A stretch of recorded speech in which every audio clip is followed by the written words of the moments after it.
ఏమని నే పాడేదన్, ఎట్లో నిన్ను కీర్తించేదన్. ఏమని నే పాడేదన్, ఎట్లు నిన్ను స్తుతింతును. రక్తము కాచిన రక్షకుడా, కనికర సంపన్నుడా. రక్తము కాచిన రక్షకుడా, కనికర సంపన్నుడా. అయ్యా కనికర సంపన్నుడా, అయ్యా కనికర సంపన్నుడా. ఏమని నే పాడేదన్, ఎట్లు నిన్ను స్తుతింతును. యేసు ఏమని నే పాడేదన్, ఎట్లు నిన్ను స్తుతింతును.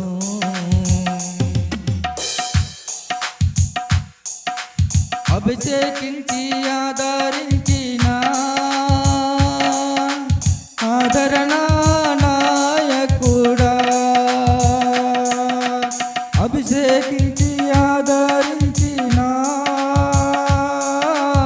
ఆదరణ నాయకుడా,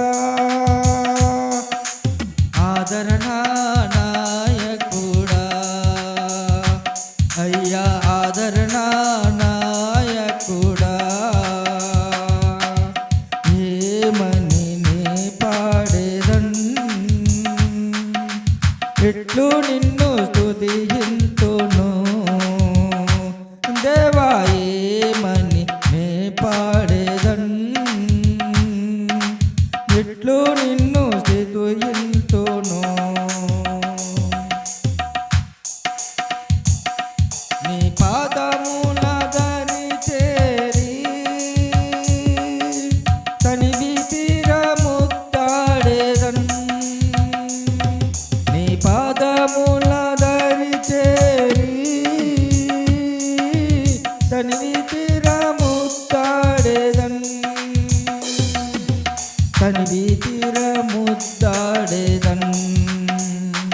అయ్యా తనివి తీరముద్దాడేదన్. ఏమని నే పాడను, దేవా ఎట్లా నిన్ను స్తుతింతును. ఏమని నే పాడేదన్, ఎట్లు నిన్ను స్తుతింతును. నిన్ను విడిచి వేరెవ్వరు, ఉత్తముడా నీవేనయ్యా. నిన్ను విడిచి వేరెవ్వరు, ఉత్తముడా నీవేనయ్యా. అయ్యా ఉత్తముడా నీవేనయ్యా. తండ్రి ఉత్తముడా నీవేనయ్యా. ఏమని నే పాడేదన్, ఎట్లు నిన్ను స్తుతింతును. దేవా ఏమని నే పాడేదన్, ఎట్లు నిన్ను స్తుతింతును. రాకడలో కొనిపోదువు, నీతోనే నేనుందును. రాకడలో కొనిపోదువు, నీతోనే నేనుందును. అయ్యా నీతోనే నేనుందును. తండ్రి నీతోనే నేనుందును. యేసు నీతోనే నేనుందును. తండ్రి నీతోనే నేనుందును. ఏమని నే పాడేదన్, ఎట్లు నిన్ను స్తుతింతును. దేవా ఏమని నే పాడేదన్,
స్థితిని నీవు మార్చినావు.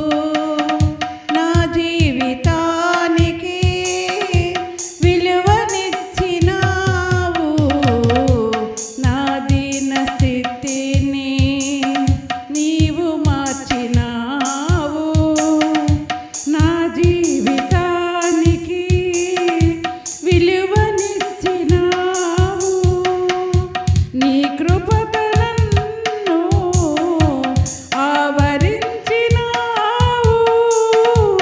నీ సన్నిధి నాకు తోడునిచ్చినావు. ఊహించలేని మేలులతో నింపిన నా యేసయ్యా, నీకు నా వందనం. ఊహించలేని హల్లెలూయా. బాసిల్లెను సిలువలో పాపచమా, యేసు ప్రభు నీ దివ్యచమా. బాసిల్లెను సిలువలో పాపచమా, కలవరిలో నా పాపము పొంచి సిలువకు నిన్ను హావుతి చేసి. కలవరిలో నా పాపము పొంచి సిలువకు నిన్ను హావుతి చేసి. కలుషహారా కరుణించితివి, కలుషహారా కరుణించితివి.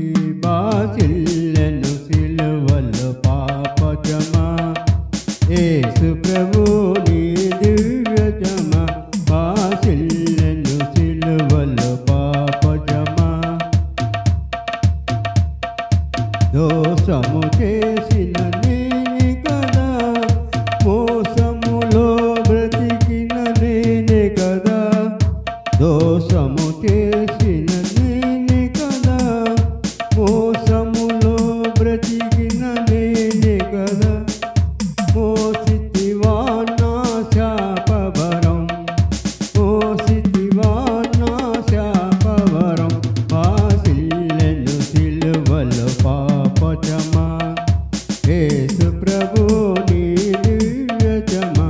బాసిల్లెను సిలువలో పాపచమా.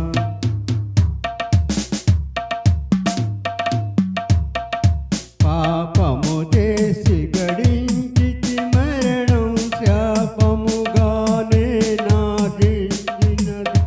పాపము చేసి గడించితి మరణం, శాపముగానే నాటించితిని. కాపరివై నన్ను బ్రోచితివి, కాపరివై నన్ను బ్రోచితివి. బాసిల్లెను సిలువలో పాపచమా, యేసు ప్రభు నీ దివ్యచమా. బాసిల్లెను సిలువలో పాపచమా. ఎందులకో నాపై ప్రేమ అంత దయా స్వామి నామదికి. ఎందులకో నాపై ప్రేమ అంత దయా స్వామి నామది. అందులకే భయమొందితిని, అందులకే భయమొందితిని. బాసిల్లెను సిలువలో పాపచమా,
మనకి ఇవ్వబడిన బుక్ నుండి 15వ పేజీ నుండి పాడుతున్నాను. యేసు గొర్రె పిల్లను నేను అనే పాట. యేసు గొర్రె పిల్లను నేను, వదకు తేబడిన గొర్రె పిల్లను. యేసు గొర్రె పిల్లను నేను, వదకు తేబడిన గొర్రె పిల్లను. దినదినము చనిపోవచ్చున్నాను, దినదినము చనిపోవచ్చున్నాను. యేసుక్రీస్తులో బ్రతుకుచున్నాను, యేసుక్రీస్తులో బ్రతుకుచున్నాను. యేసు గొర్రె పిల్లను నేను, వదకు తేబడిన గొర్రె పిల్లను. యేసు గొర్రె పిల్లను నేను,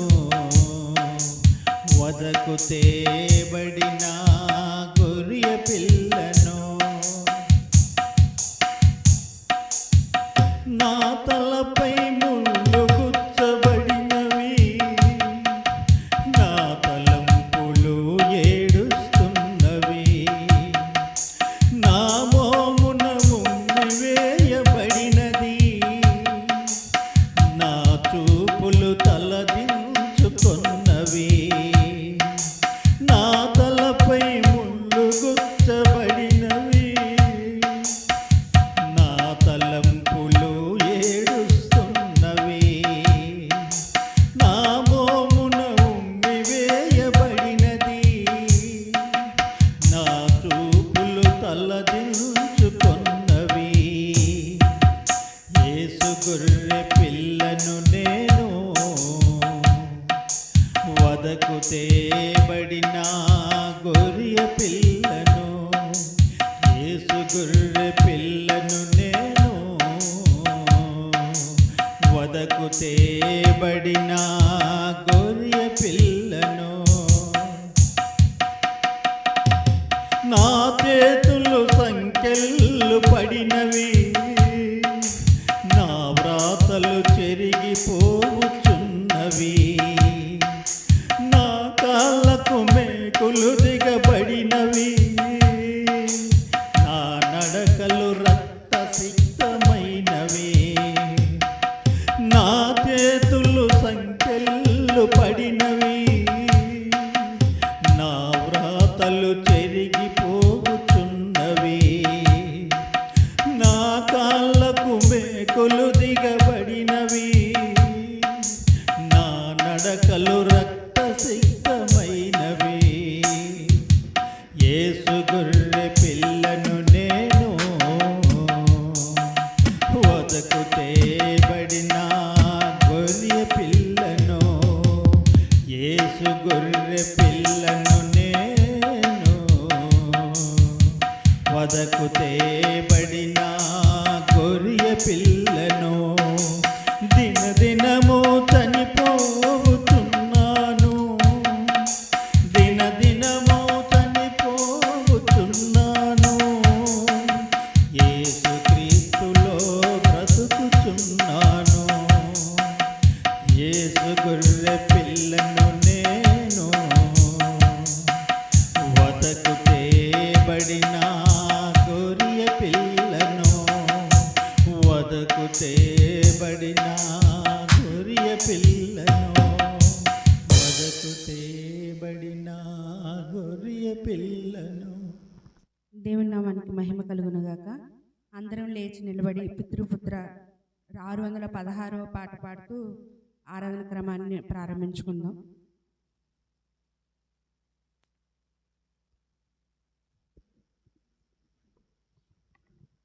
618. పితృపుత్ర శుద్ధాత్మాలై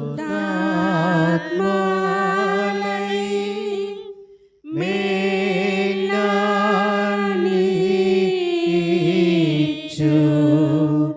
దేవా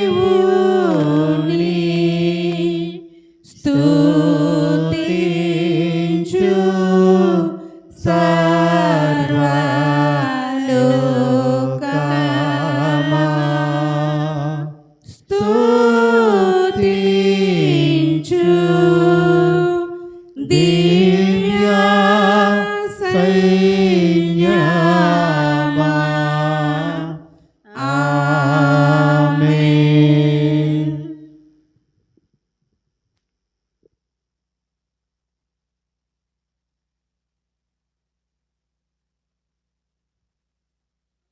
మహాగణుడు మహోన్నతుడమైన మా ప్రియ పరలోక తండ్రి, మీ యొక్క ఘనమైన పాదాల ప్రభా, వెళ్ళని స్తుతులు స్తోత్రాల ప్రభా.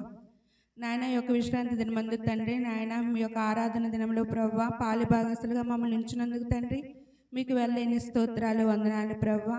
నాయన ఈ యొక్క ఆరాధన ఆది నుంచి ప్రభా అంతం వరకు ప్రభా మీరే ఉండి నడిపించండి. మీ యొక్క సహాయం మాకు అనుగ్రహించమని నా ప్రభు నా ప్రశ్న వేసే నామాన్ని అధీనంగా బ్రతనాలు పెట్టుకుంటున్నాను తండ్రి. ఆమేన్.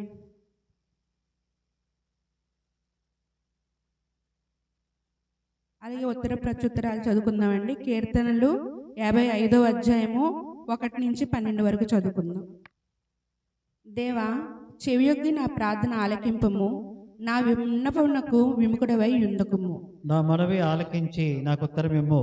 శత్రువుల శబ్దమును బట్టి దుష్టుల బలత్కారమును బట్టి నేను చింతాక్రాంతుడినై విశ్రాంతి లేక మూలుగుచున్నాను. వారు నా మీద దోషం మోపుచున్నారు. ఆగ్రహము గలవారే నన్ను హింసించుచున్నారు. నా గుండె నాలో వేదన పడుచున్నది, మరణ భయము నాలో పుట్టుచున్నది.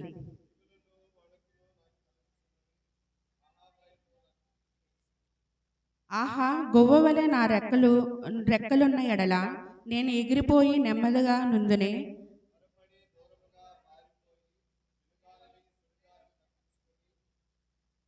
అరణ్యంలో నివసించి అందున అనుకుంటేనే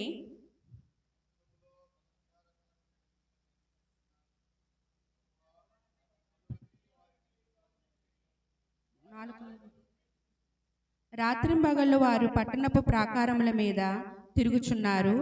పాపమును చెడుతనమును దానిలో జరుగుచున్నవి.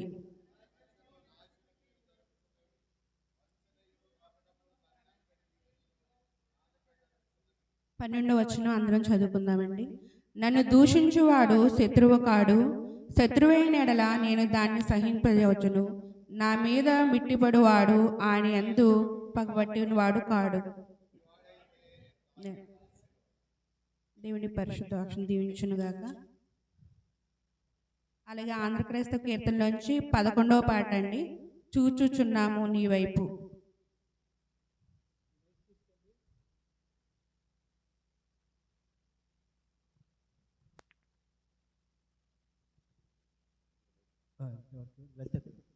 పదకొండవ పాట చూచుచున్నాము నీ వైపు అనే పాట పాడుతూ దేవుని స్తుతిద్దాం. చూచుచున్నాము నీ వైపు మా ప్రియ జనక, చూచుచున్నాము నీ వైపు.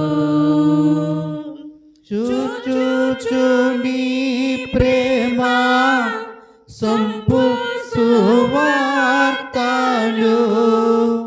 జాచుచు కరములు చక్కగా నీ వైపు. చూచుచున్నాము నీ వైపు మా ప్రియ జనక, చూచుచున్నాము నీ వైపు. మే మరులమైయుంటిమి మార్గము వీడి మేమందరము పోతిమి. ప్రేమ చేనప్పుడు ప్రియతనయు నాంపించి క్షేమ మార్గము మాకు ప్రేమాండు చూపితివి.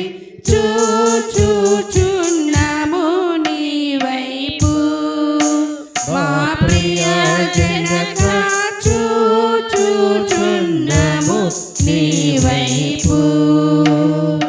నిండు నంబు పాపులకు వారెవరైనా నీ శరణు జొచ్చువారలకు.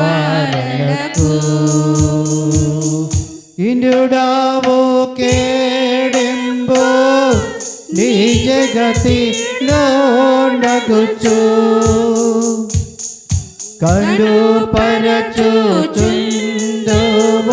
ఘనమైన నీ కృప చూచుచున్నాము నీ వైపు మా ప్రియ జనక చూచుచున్నాము నీ వైపు నీ భయము మాయగలను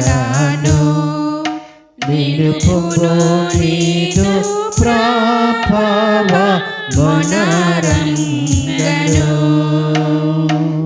నీ భయము చే మేము వైభవ ముందుచు నే భయము లేకుండా నీ భూమిని గొండాలు చూచుచున్నాము నీ వైపు మా ప్రియ జనక చూచుచున్నాము నీ వైపు దయా జ్యోతి మము నేపుడు మంచివి అని దయా చేయు మెల్లప్పుడు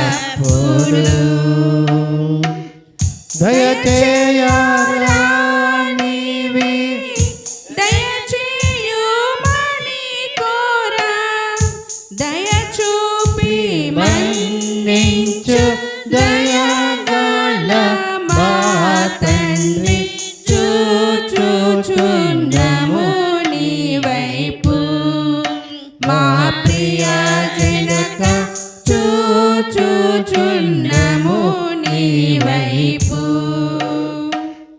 దేవుని నామానికి మహిమ కలుగును గాక. అందరూ కూర్చుందామండి. అందరికీ ఉమెన్స్ డే శుభాకాంక్షలు. అలాగే ఈరోజు వాక్య పట్టణంగా పరమగీతములు 1వ అధ్యాయము 15-16 వచనాలు హేమా గారు వచ్చి చదువుతారండి. మన కొరకు ఏర్పాటు చేయబడిన వాక్య పట్టణము పరమగీతములు 1వ అధ్యాయము 15-16 వచనములు ఇలా వ్రాయబడి ఉన్నవి. నా ప్రియురాల నీవు సుందరవి, నీవు సుందరవి, నీ కన్నులు గువ్వ కన్నులు. నా ప్రియుడా నీవు సుందరవు, అతి మనోహరుడవు.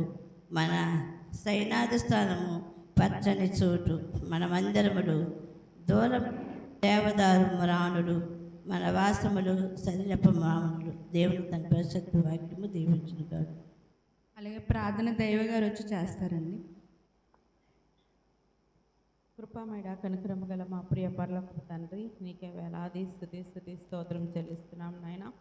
గొప్ప దేవ, దినం వెంబడి దినము నాయన నీ కృపలతోనూ నీ మేళ్లతోనూ నాయన మమ్మల్ని నింపుచూ నడిపిస్తున్న విధానం బట్టి వందనాలు చెల్లిస్తున్నాం నాయన.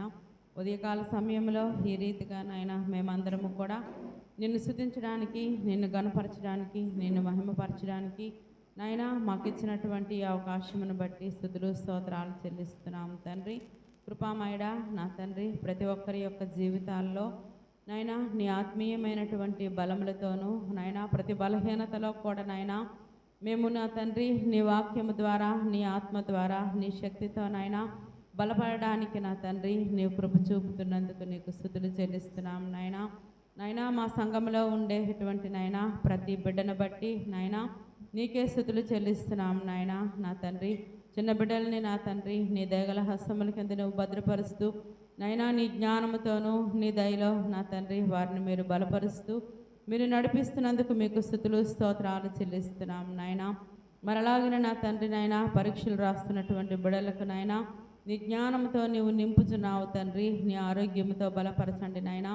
ఎంతమంది అయితే నా తండ్రి నాయన నీ కృప కొరకు ఎదురు చూస్తున్నారో అయ్యా, నీ సహాయం కొరకు నాయన విజ్ఞాపన చేస్తున్నారో తండ్రి, వారి ఏడ్ల నా తండ్రి నాయన కృప చూపమని అడుగుచున్నాం తండ్రి.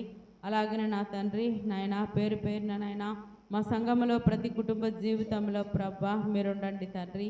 నాయన పురుషులను ప్రభా మీ దయగల హస్తముల కింద భద్రపరచండి నాయన. నా తండ్రి లోకములో నా తండ్రి జీవించేటప్పుడు నాయన ఎదుర్కొన్నటువంటి నాయన ప్రతి సమస్య కూడా నా తండ్రి నాయన నీపై వేయగలగడానికి నాయన మాకు కావలసినటువంటి నాయన జవాబును, సమాధానమును, ఆలోచనకు నాయన నువ్వు కర్తవై ఉంటుండగా కృపామయుడా నాయన నిన్ను ఆశ్రయించిన తండ్రి నాయన బలపడేటువంటి నాయన ఆత్మీయమైన నడిపింపును నాయన దయచేయమని అడుగుచున్నాను తండ్రి. అలాగనే మరి ముఖ్యముగా మా సంఘంలో ఉండే స్త్రీలను బట్టి నీకు వందనాలు చెల్లిస్తున్నాం నాయన ప్రతి స్త్రీని నా తండ్రి వారి కుటుంబమును తీర్చిదిద్దుకునే విషయంలో ప్రవ్వ నీ జ్ఞానమును నాయన నీ ఆత్మను నా తండ్రి నాయన అనుగ్రహిస్తూ నువ్వు నడిపిస్తున్నందుకు తండ్రి నీకు వందనాలు చెల్లిస్తున్నాం తండ్రి.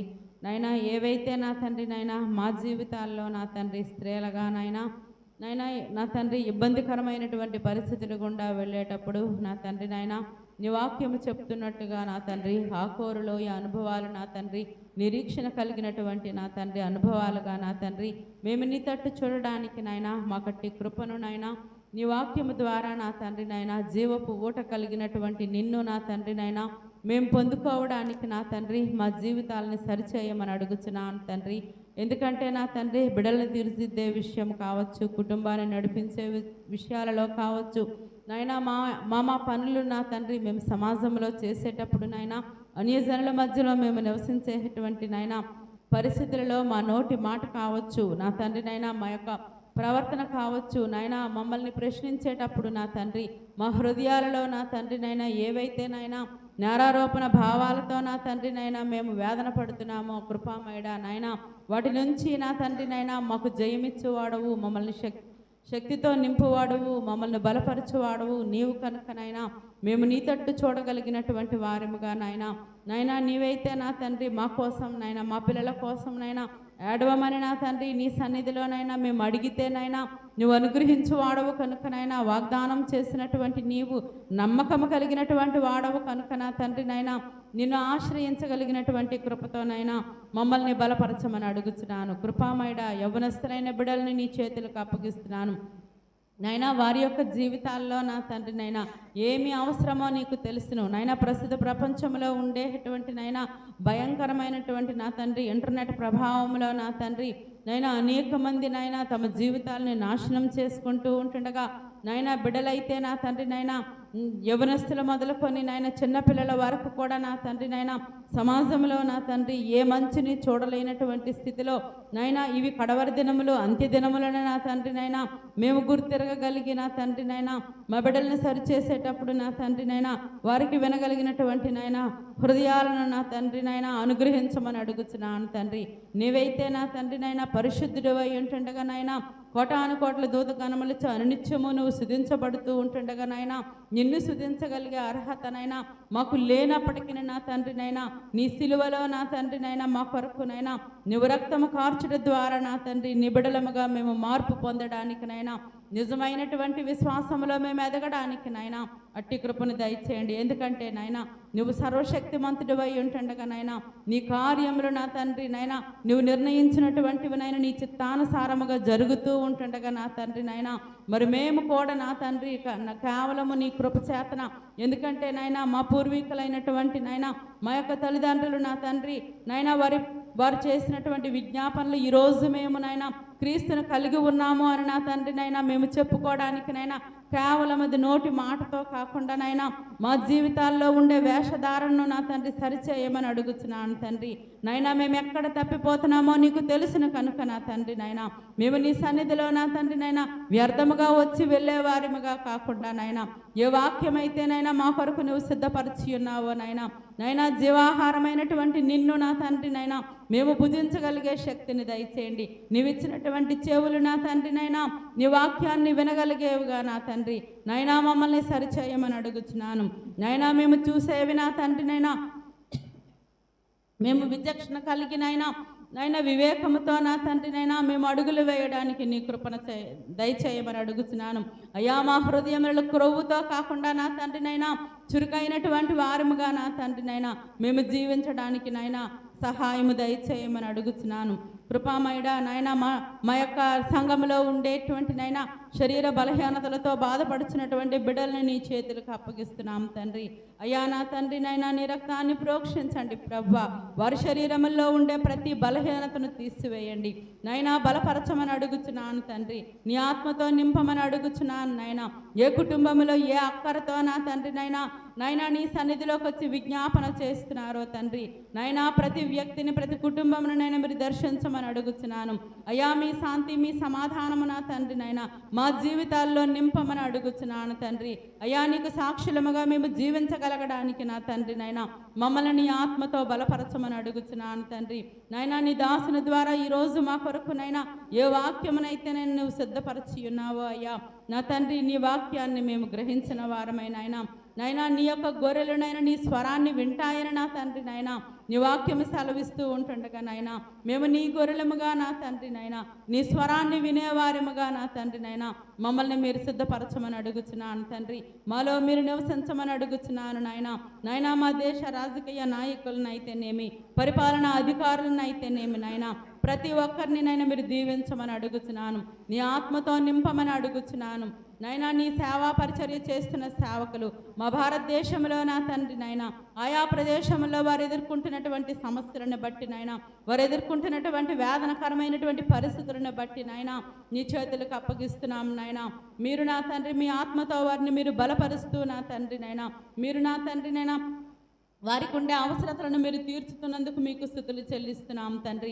ఇంకా అనేక మంది నా తండ్రి నాయనా నీ మాట నా తండ్రి నీ పేరు నా తండ్రి నాయనా నిన్ను నా తండ్రి నాయనా వారు ఎరిగి ఉన్నప్పటికీ నా తండ్రి నాయనా తమ నోటితో ఒప్పుకోలేనటువంటి పరిస్థితులలో ఉండేటటువంటి వారిని నాయనా మా గ్రామస్తులను నా తండ్రి నాయనా నీ చేతులకు అప్పగిస్తున్నాం నాయనా. నీ కృపగల హస్తములతో వారిని మీరు బలపరచమని అడుగుచున్నాను తండ్రి నాయనా. నా తండ్రి నీ రాకడ సమీపముగా ఉన్నదని నా తండ్రి ప్రపంచంలో జరుగుతున్న ప్రతి మార్పుకు నా తండ్రి నాయనా నీ చిత్తానుసారముగా నా తండ్రి నాయనా ఆకాశము భూమి నా తండ్రి నాయనా సమస్త సృష్టి కూడా నా తండ్రి నాయనా నీ మాటను వింటూ ఉంటుండగా నాయనా మనుషులమైనటువంటి మేము నా తండ్రి నాయనా నీ రూపంలోనికి మేము మార్చబడాలని నా తండ్రి నాయనా నీవెంతగానో నా తండ్రి మా కొరకై ప్రయాసపడి ఉంటుండగా మా కొరకైనా శ్రమలను అనుభవించి ఉంటుండగా మా కొరకై నా తండ్రి దాసుని రూపంలోకి నువ్వు మారిపోయి ఉంటుండగా నాయనా నా తండ్రి నాయనా మా జీవితాలలో నా తండ్రి నాయనా నిన్ను కలిగి ఉండడానికి నా తండ్రి నీ రూపంలోనికి మార్చబడడానికి నాయనా మాకట్టి సిద్ధపాటు కలిగినటువంటి జీవితాలు దయచేయండి. కృపామయుడా నీకు స్తుతులు స్తోత్రాలు చెల్లిస్తున్నాం నాయనా. అలాగనే నా తండ్రి నాయనా ఆయా ప్రదేశాల్లో నీ వాక్యము నా తండ్రి విత్తబడుతూ ఉంటుండగా ప్రతి ఒక్క ప్రదేశంలో కూడా నీ ఆత్మతో నింపండి. మరి ముఖ్యంగా మా సంఘమును నా తండ్రి నాయనా మీరు బలపరచండి నాయనా. నా తండ్రి నీ యొక్క కృపలో నా తండ్రి నాయనా ఈ ఆరాధన క్రమం అంతటిను కూడా నీకు మహిమకరముగా జరిగించమని యేసు పరిశుద్ధ నామమున అతివనియముతో బ్రతిమలాడి వేడుకొనుచున్నాను తండ్రి. బైబిల్ పఠనం చేసిన హేమ గారికి అలాగే ప్రార్థన నడిపించిన దైవ గారికి హృదయపూర్వక వందనాలు చెల్లిస్తున్నామండి. అలాగే ఎవరైనా సాక్ష్యాలు చెప్పవలసి ఉంటే కనుక వచ్చి సాక్ష్యాలు చెప్పవలసిందిగా కోరుచున్నాం.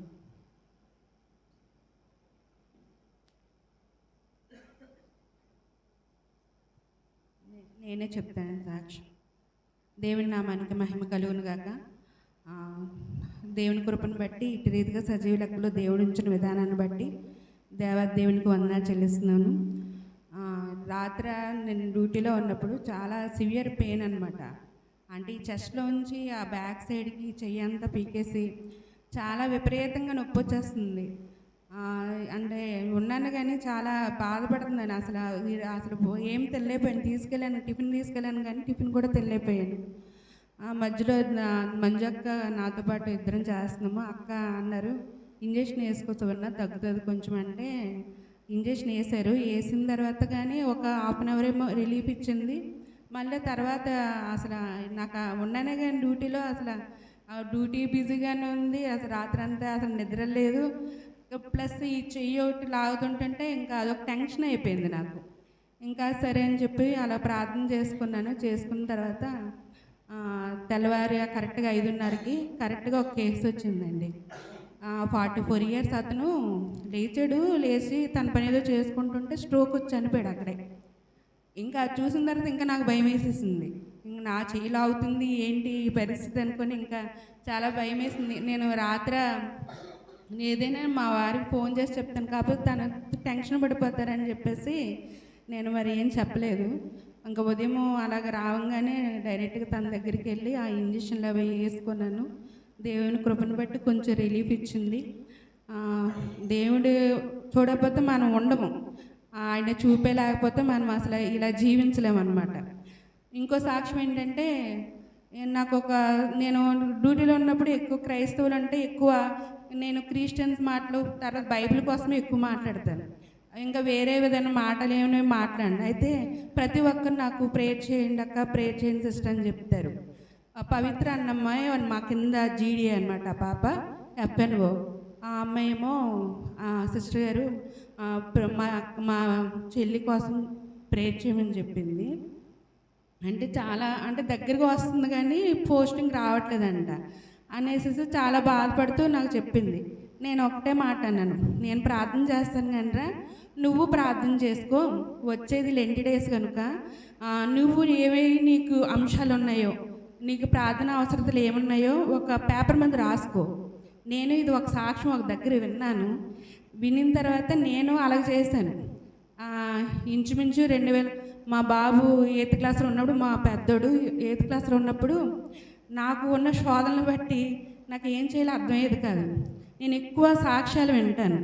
అంటే ఒక్కొక్క సాక్ష్యం ఎలాగుంటుంది అంటే దేవుడు వాళ్ళ జీవితాల్లో చేస్తున్నాడు కదా, నా జీవితంలో చేయడా అనేసి నేను చాలాసార్లు అనుకొని ఆ 10 అంశాలు నేను పెట్టుకున్నానండి మా బాబు 8th క్లాస్లో ఉన్నప్పుడు.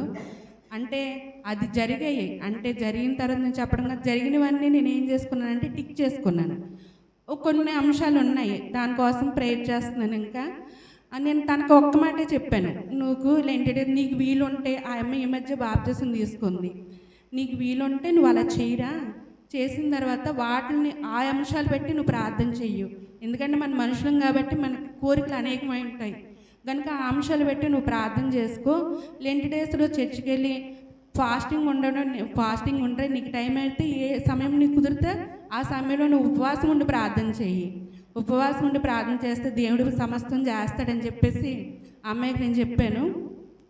మొన్న అమ్మాయి నా డ్యూటీకి వచ్చిన తర్వాత నాకు గట్టిగా పట్టుకొని, సిస్టర్ మా చెల్లికి ఉద్యోగం వచ్చింది, మీకే చెప్దాం అనుకున్నాను, అయితే మీరు ఎలాగ నేను డ్యూటీకి వస్తాను కదా చెప్దామనేసి వెయిట్ చేస్తున్నానండి అంటే ఇలాగా మంజక్క అడిగింది ఏంట్రా అనేసి. అదే సిస్టర్ నాకు చెప్పారండి ఇలాగని, నేను అందుకని చెప్పేసి ప్రేయర్లో పెట్టుకున్నాను, నాకు అది జరిగింది అని చెప్పేసి ఇంకా నేను అన్నాను, మీ సాక్ష్యం చెప్పుకోండి. మళ్ళీ ఇంకా బ్యాంక్ ఎంప్లాయ్ పోస్ట్ వచ్చింది ఆ పిల్లకి. ఇంకా దానికి ఆ పిల్లకి ఆనందానికి అవధులు లేవు కదా. కొన్ని అంశాలు నేను పెట్టుకున్నాను సిస్టర్, నేను కూడా వాటి కోసం ప్రార్థన చేస్తున్నాను అన్నది. అయితే నేను ఇది నా గొప్ప కోసమే ఏదైనా చెప్పటం లేదండి, కాకపోతే మన దేవుడు ప్రార్థన వినే దేవుడు. మీరు కన్నీటితో అంటే మనుషులు ఎదురుగా మనం కన్నీరు కారుస్తా దానికి విలువ ఉండదు, కానీ దేవుని సన్నిధిలో కానీ మీరు ప్రార్థనలో కానీ మీ కన్నీటికి ఎంతో విలువ ఉంటుంది. నేను ప్రతి ఒక్కరికి చెప్పేది ఏంటంటే, అటువంటి ప్రార్థనలు మనం చేసినప్పుడు ప్రతిదీ మనకి దేవుడు ఇస్తాడండి. నా జీవితంలో మాత్రం నేను పొందుకున్నాను, అది నేను ఖచ్చితంగా ఇక్కడ నిలబడి నేను చెప్పే యొక్క అర్హత అయితే నాకుంది, నేను అది పొందుకున్నాను. కనుక ఆ ప్రార్థన విలువ తెలిసినప్పుడు మనము ప్రార్థనకే ఎక్కువ ఇంపార్టెంట్ ఇస్తాం మనుషుల కంటేను. కనుక అటువంటి గొప్ప కార్యం చేసిన దేవాది దేవునికి ముఖ్యంగా వందనాలు చెల్లిస్తున్నాను. అలాగే నా కుటుంబం కోసం, సంజు సిజ్జు కోసం ప్రార్థన చేయండి. నా భర్త కోసము మీరు అందరూ ప్రార్థన చేస్తారు, అందుని బట్టి మీరు అందరికీ వందాలి. నాకు ఈ సంఘం అంటే చాలా ఇష్టం, ఎందుకంటే నా భర్త ఒకసారి ఇలాగ ట్యాబ్లెట్స్ వేసుకున్నప్పుడు అప్పుడు నా ఈస్టర్ పండుగ కూడా విడిచిపెట్టేశారు తన కోసము. అంతగా మీరు అందరూ తను ప్రేమిస్తారు, అందుని బట్టి మీ అందరికీ మా కుటుంబం కోసం మీరు అనుదినం ప్రార్థన చేస్తున్నారు కనుక మీ అందరికీ నా హృదయపూర్వక వందనాలు తెలియజేస్తున్నాను. ఈ చిన్న సాక్ష్యం దేవుడు దీవించును గాక. ఆమేన్. అలాగే 2 గ్రీటింగ్స్ చెప్పాలని కోరుతున్నామండి. ముందుగా మేరీ రత్నం గారు, ముందు ఆంటీ చెప్తారు, తర్వాత మేరీ రత్నం ఆంటీ చెప్తారు. ఈరోజు ఇక్కడ కూర్చున్న స్త్రీలందరికీ స్త్రీల దినోత్సవం శుభాకాంక్షలు మీకు తెలియజేస్తున్నాను. స్త్రీల గురించి మరి ఎందుకు పెట్టారో ఈ స్త్రీల దినోత్సవం అని, అంత ఇంపార్టెన్స్ ఉందా మనకి ఈ లోకంలో?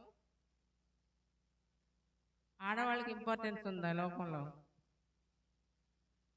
ఉన్నదా? చెప్పండి, అందరు చెప్తేనే మాట్లాడదాం, ఇలా చూసుకున్నాం కాదు, చెప్పండి మీకున్నదా? మనకి స్త్రీలకి ఆధిక్యత ఉన్నది. దేవుడు మనల్ని ప్రేమించాడు. ప్రేమించి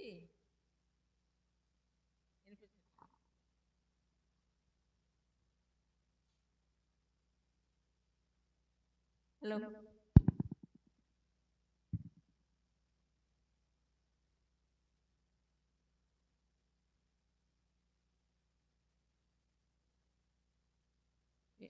నా మాట వినిపిస్తుంది అనుకుంటున్నాను ఇప్పుడు. మీ మనల్ని దేవుడు ఎంతో ఆశీర్వదించాడు స్త్రీని. మొదటి స్త్రీ ఎవరు? మొదటి స్త్రీ అవమ్మ. అవమ్మని ఆమె ఒక మానవ రీతిగా పట్టలేదు, ఆమె దేవుని కుమార్తె. దేవుడు సృష్టించాడు కాబట్టి మనం దేవుని కుమార్తెలం కాబట్టి మనం దేవుడు ఎలా ఉన్నాడో, దేవుడు ఎంత మంచిగా ఈ లోకంలో ఉన్నారో ఆయనకి ఉదాహరణగా మనం ఉండాలి. ఒక స్త్రీ కుటుంబం బాగుపడాలన్నా, అది అభివృద్ధి పొందాలన్నా, అది నాశనం అయిపోవాలన్నా ఒక స్త్రీ కారకరాలట అవుతుందట. మనం మన కుటుంబం గురించి ప్రార్థన చేస్తూ, మన పిల్లల గురించి, మన భర్త గురించి, మన కుటుంబంలో ఉన్న ప్రతి ఒక్కరి గురించి, సంఘం గురించి, దేశం గురించి, రాష్ట్రం గురించి, మనం ఉన్న పరిసర ప్రాంతాల గురించి మనం ప్రార్థన చేయాలి. చేస్తే తప్పకుండా దేవుడు మనందరినీ ఆశీర్వదిస్తాడు. తర్వాత బైబిల్లో ఎంతోమంది స్త్రీలు ఉన్నారు. ఒకళ్ళ గురించి చెప్పుకుంటే బైబిల్ స్త్రీల గురించి చెప్పుకుంటే చాలాసార్లు. ఈ లోకంలో చాలామంది స్త్రీలు ఉన్నారు. మనం ఎవరికన్నా సాక్షిగా ఉంటున్నామా, ఈమె మంచిది, ఈమె మంచి ప్రార్థన చేస్తే బాగుపడతారు, మీరు మాట్లాడితే సహాయం చేస్తుంది, అందరినీ కలుపుగా ఉంటుంది అని మన గురించి చెప్పుకోవాలి. అంతేగాని మనం ఎక్కడ వేసిన పొంగలు ఎక్కడే ఉన్నట్టుగా ఉండకూడదు. మనం ఎక్కువగా దేవునితో సహవాసం చేస్తే మనం అందరికీ ఆశీర్వాదకరంగా ఉంటాము. తర్వాతను మనం తెల్లవారి లేచినప్పుడు, తెల్లవారుజాము 4 గంటలకు కానీ 3 గంటలకు కానీ మీకు ఎప్పుడు మెలకు వచ్చినప్పుడు ప్రార్థన చేసుకోవడం మంచిది. ప్రార్థనలో దేవునితో సహవాసం చేస్తే మనల్ని దేవుడు ఆశీర్వదిస్తాడనమాట. తప్పకుండా ఆశీర్వదిస్తాడు, మన ప్రార్థన వింటాడు. అందుకని మనం ప్రార్థనలో లేకపోతే మనకు ఎన్నో కష్టాలు వస్తాయి. మన కుటుంబంలో సంతోషం ఉండదు, సమాధానం ఉండదు, పిల్లల వల్ల ప్రాబ్లం ఉంటుంది, భర్త వల్ల ప్రాబ్లం ఉంటుంది, చుట్టాల వల్ల ప్రాబ్లం ఉంటుంది, అందరి వల్ల కొన్ని ప్రాబ్లమ్స్ మనకు కలుగుతూ ఉంటాయి. వాటినన్నింటినీ జయించాలంటే మనకి ప్రార్థనే ముఖ్యం. ఉదయం లేచి బైబిల్ చదువుకుని ప్రార్థన చేసుకుని తర్వాత మన పనులన్నీ మనం చేసుకోవాలి. అది మన బాధ్యత. అప్పుడు మనం చూస్తే మన పిల్లలు మనం ఫాలో అవుతూ ఉంటారు. మా తల్లి ఇలా చేస్తుంది కదా, నేను ఇలాగ ఉండాలి అనేసి వాళ్ళకి చెప్తూ ఉండాలి. తెల్లవారు లేచి ప్రార్థన చేసుకుని బైబిల్ చదువుకోమని పిల్లలకి చెప్తూ ఉండాలి. భర్త మనలా భక్తిగా వాడు ఏంటో పర్వాలేదు, లేకపోతే అతనికి కూడా చెప్పాలి, మన బంధువులకి చెప్పాలి, తెలియని వారందరికీ చెప్తూ ఉండాలి. చెప్తుంటే మనం ఆశీర్వదింపబడతాము.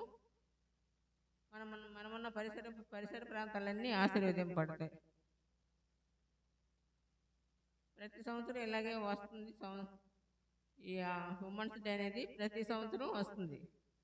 ప్రతి సంవత్సరం ఇలాగే కూర్చోబెడుతున్నారు, ఏవో మాటలు చెప్పుకుంటున్నాము, వెళ్ళిపోతుంది. మళ్ళీ స్త్రీల దినోత్సవం వచ్చే వరకు స్త్రీల గురించి ఎవరు పట్టించుకోరు. స్త్రీల దినోత్సవం రోజునే స్త్రీల దినోత్సవం జరుగుతుంది, మిగిలిన రోజుల్లో జరగదు. అలాగే పురుషుల దినోత్సవం కూడా ఉంది, అదే జరగవు. అంటే మన సంఘంలో పురుషులు లేరో ఏంటో మరి. పురుషుల దినోత్సవం ఉన్న కదా ఒకటి, అది జరుపుకోవడం లేదు. స్త్రీల దినోత్సవం జరుపుతున్నారు. పురుషుల దినోత్సవం కూడా జరుపుకోవాలి, వారు కూడా ఆశీర్వదింపవాలి. భార్యాభర్తలు ఇద్దరు ఐక్యంగా ఉంటేనే ఏదైనా సమాధానంగా ఉంటుంది, లేకపోతే ఉండదు, సమాధానం ఉండదు. భార్యాభర్తలు ఇద్దరు సమానంగా ఉండాలంటే ఇద్దరు కలిసి ప్రార్థన చేయాలి. మన కుటుంబం అంతా దైవభక్తులు ఉంటే మనం కూడా ఎంతో ఆశీర్వదింపబడతాము. మన సహవాసం ఆశీర్వాదం. మన సంఘం గురించి ఎక్కువగా ప్రార్థన చేయాలి. సంఘ పరిస్థితులు కొన్ని మీకు తెలిసి మనం భయంకరమైన రోజుల్లో ఉన్నాము. యుద్ధాలు, ఎక్కడ చూసిన యుద్ధాలు, ఎక్కడ శాంతి లేదు, సమాధానం లేదు. అంత భయంకరంగా ఉంది పరిస్థితి. కాబట్టి అందరూ దేశం గురించి మీరు అందరి గురించి ప్రార్థన చేసి ఎక్కువ ప్రార్థనలో జీవిస్తారని ఆశిస్తూ ఇంతటితో నేను ముగిస్తున్నాను. అందరూ లేచి నిలబడదామండి, స్తుతి ఆరాధన చేసుకుందాం.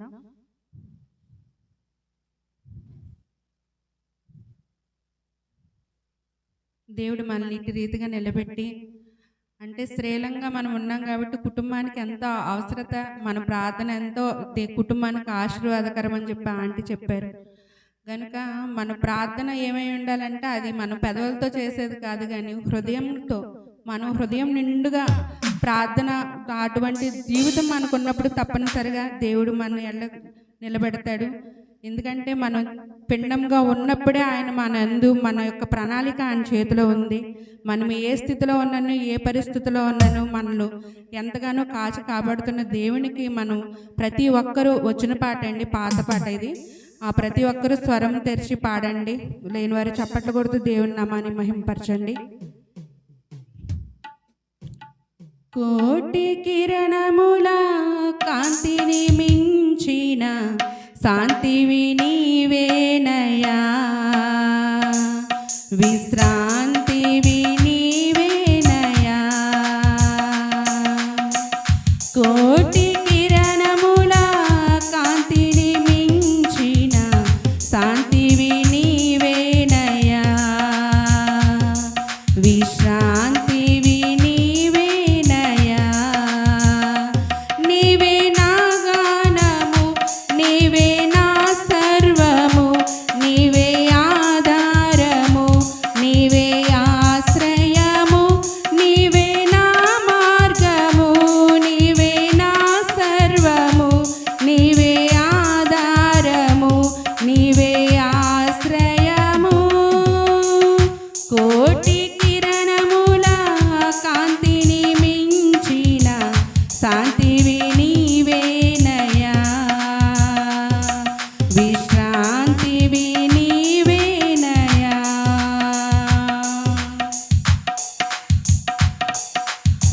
పిండములై నేనుండగా నీవు అండగా నిలచితివే, పిండములై నేనుండగా నీవు అండగా నిలచితివే. మెండైన నీదు దీవెనలొసగి, మెండైన నీదు దీవెనలొసగి, తండ్రిగా చూచితివే, ప్రేమతో బ్రోచితివే. నీవే నా మార్గము, నీవే నా సర్వము, నీవే ఆధారము, నీవే ఆశ్రయము, నీవే నా మార్గము, నీవే నా సర్వము, నీవే ఆధారము, నీవే ఆశ్రయము.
విశ్రాంతివి నీవేనయ్యా.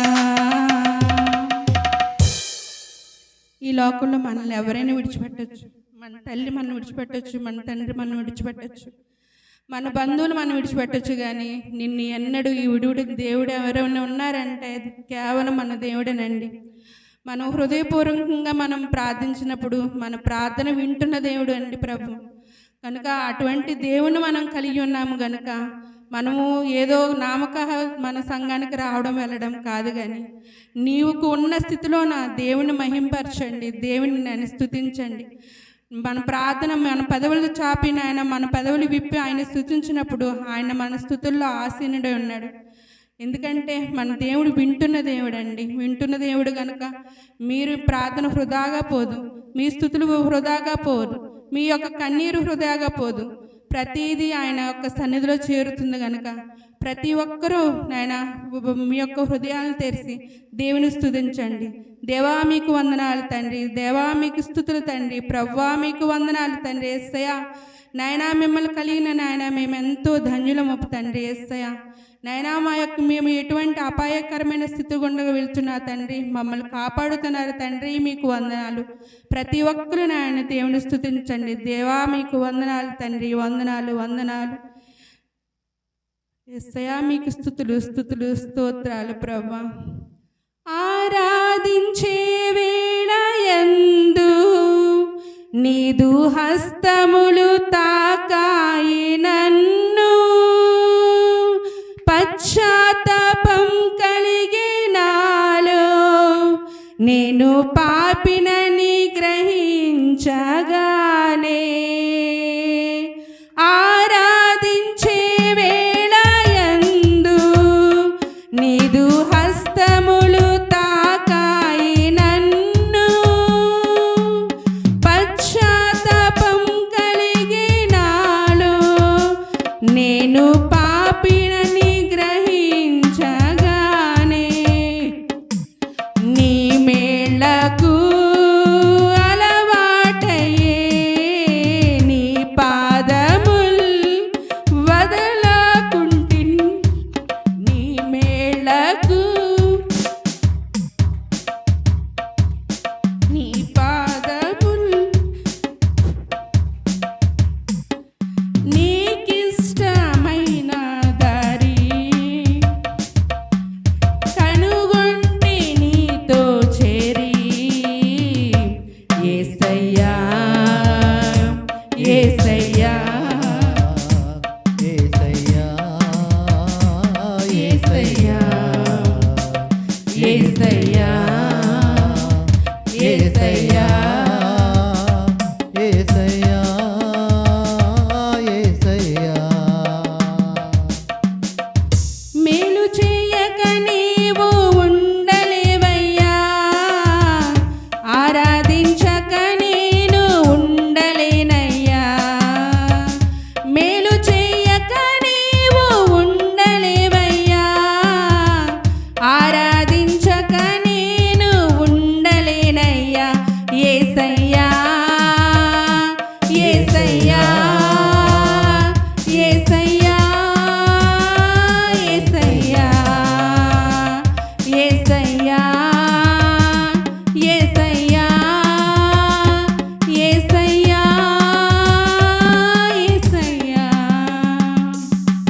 మన మధ్యలో పాస్టర్ గారు వచ్చి ప్రార్థనలు నడిపిస్తారు. రెక్కల కింద భద్రపరిచిన దేవానికి స్తోత్రాలు.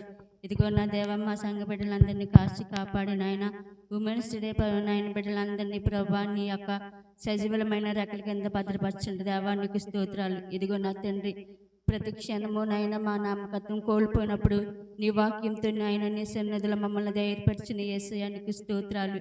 ఇదిగో ఈ సమయం పట్టిన తండ్రి స్తుతి ఆరాధన చేస్తున్నాను ఆయన. నీ బిడ్డను దీవించి ఆశీర్వదించండి. స్తుతి ఆరాధనలో పాల్గొన్న మమ్మల్ని అందరినీ నీ యొక్క కృపలోనైనా నీ ప్రేమలోనైనా మమ్మల్ని ఉంచండి దేవా. నీకు వందనాలు.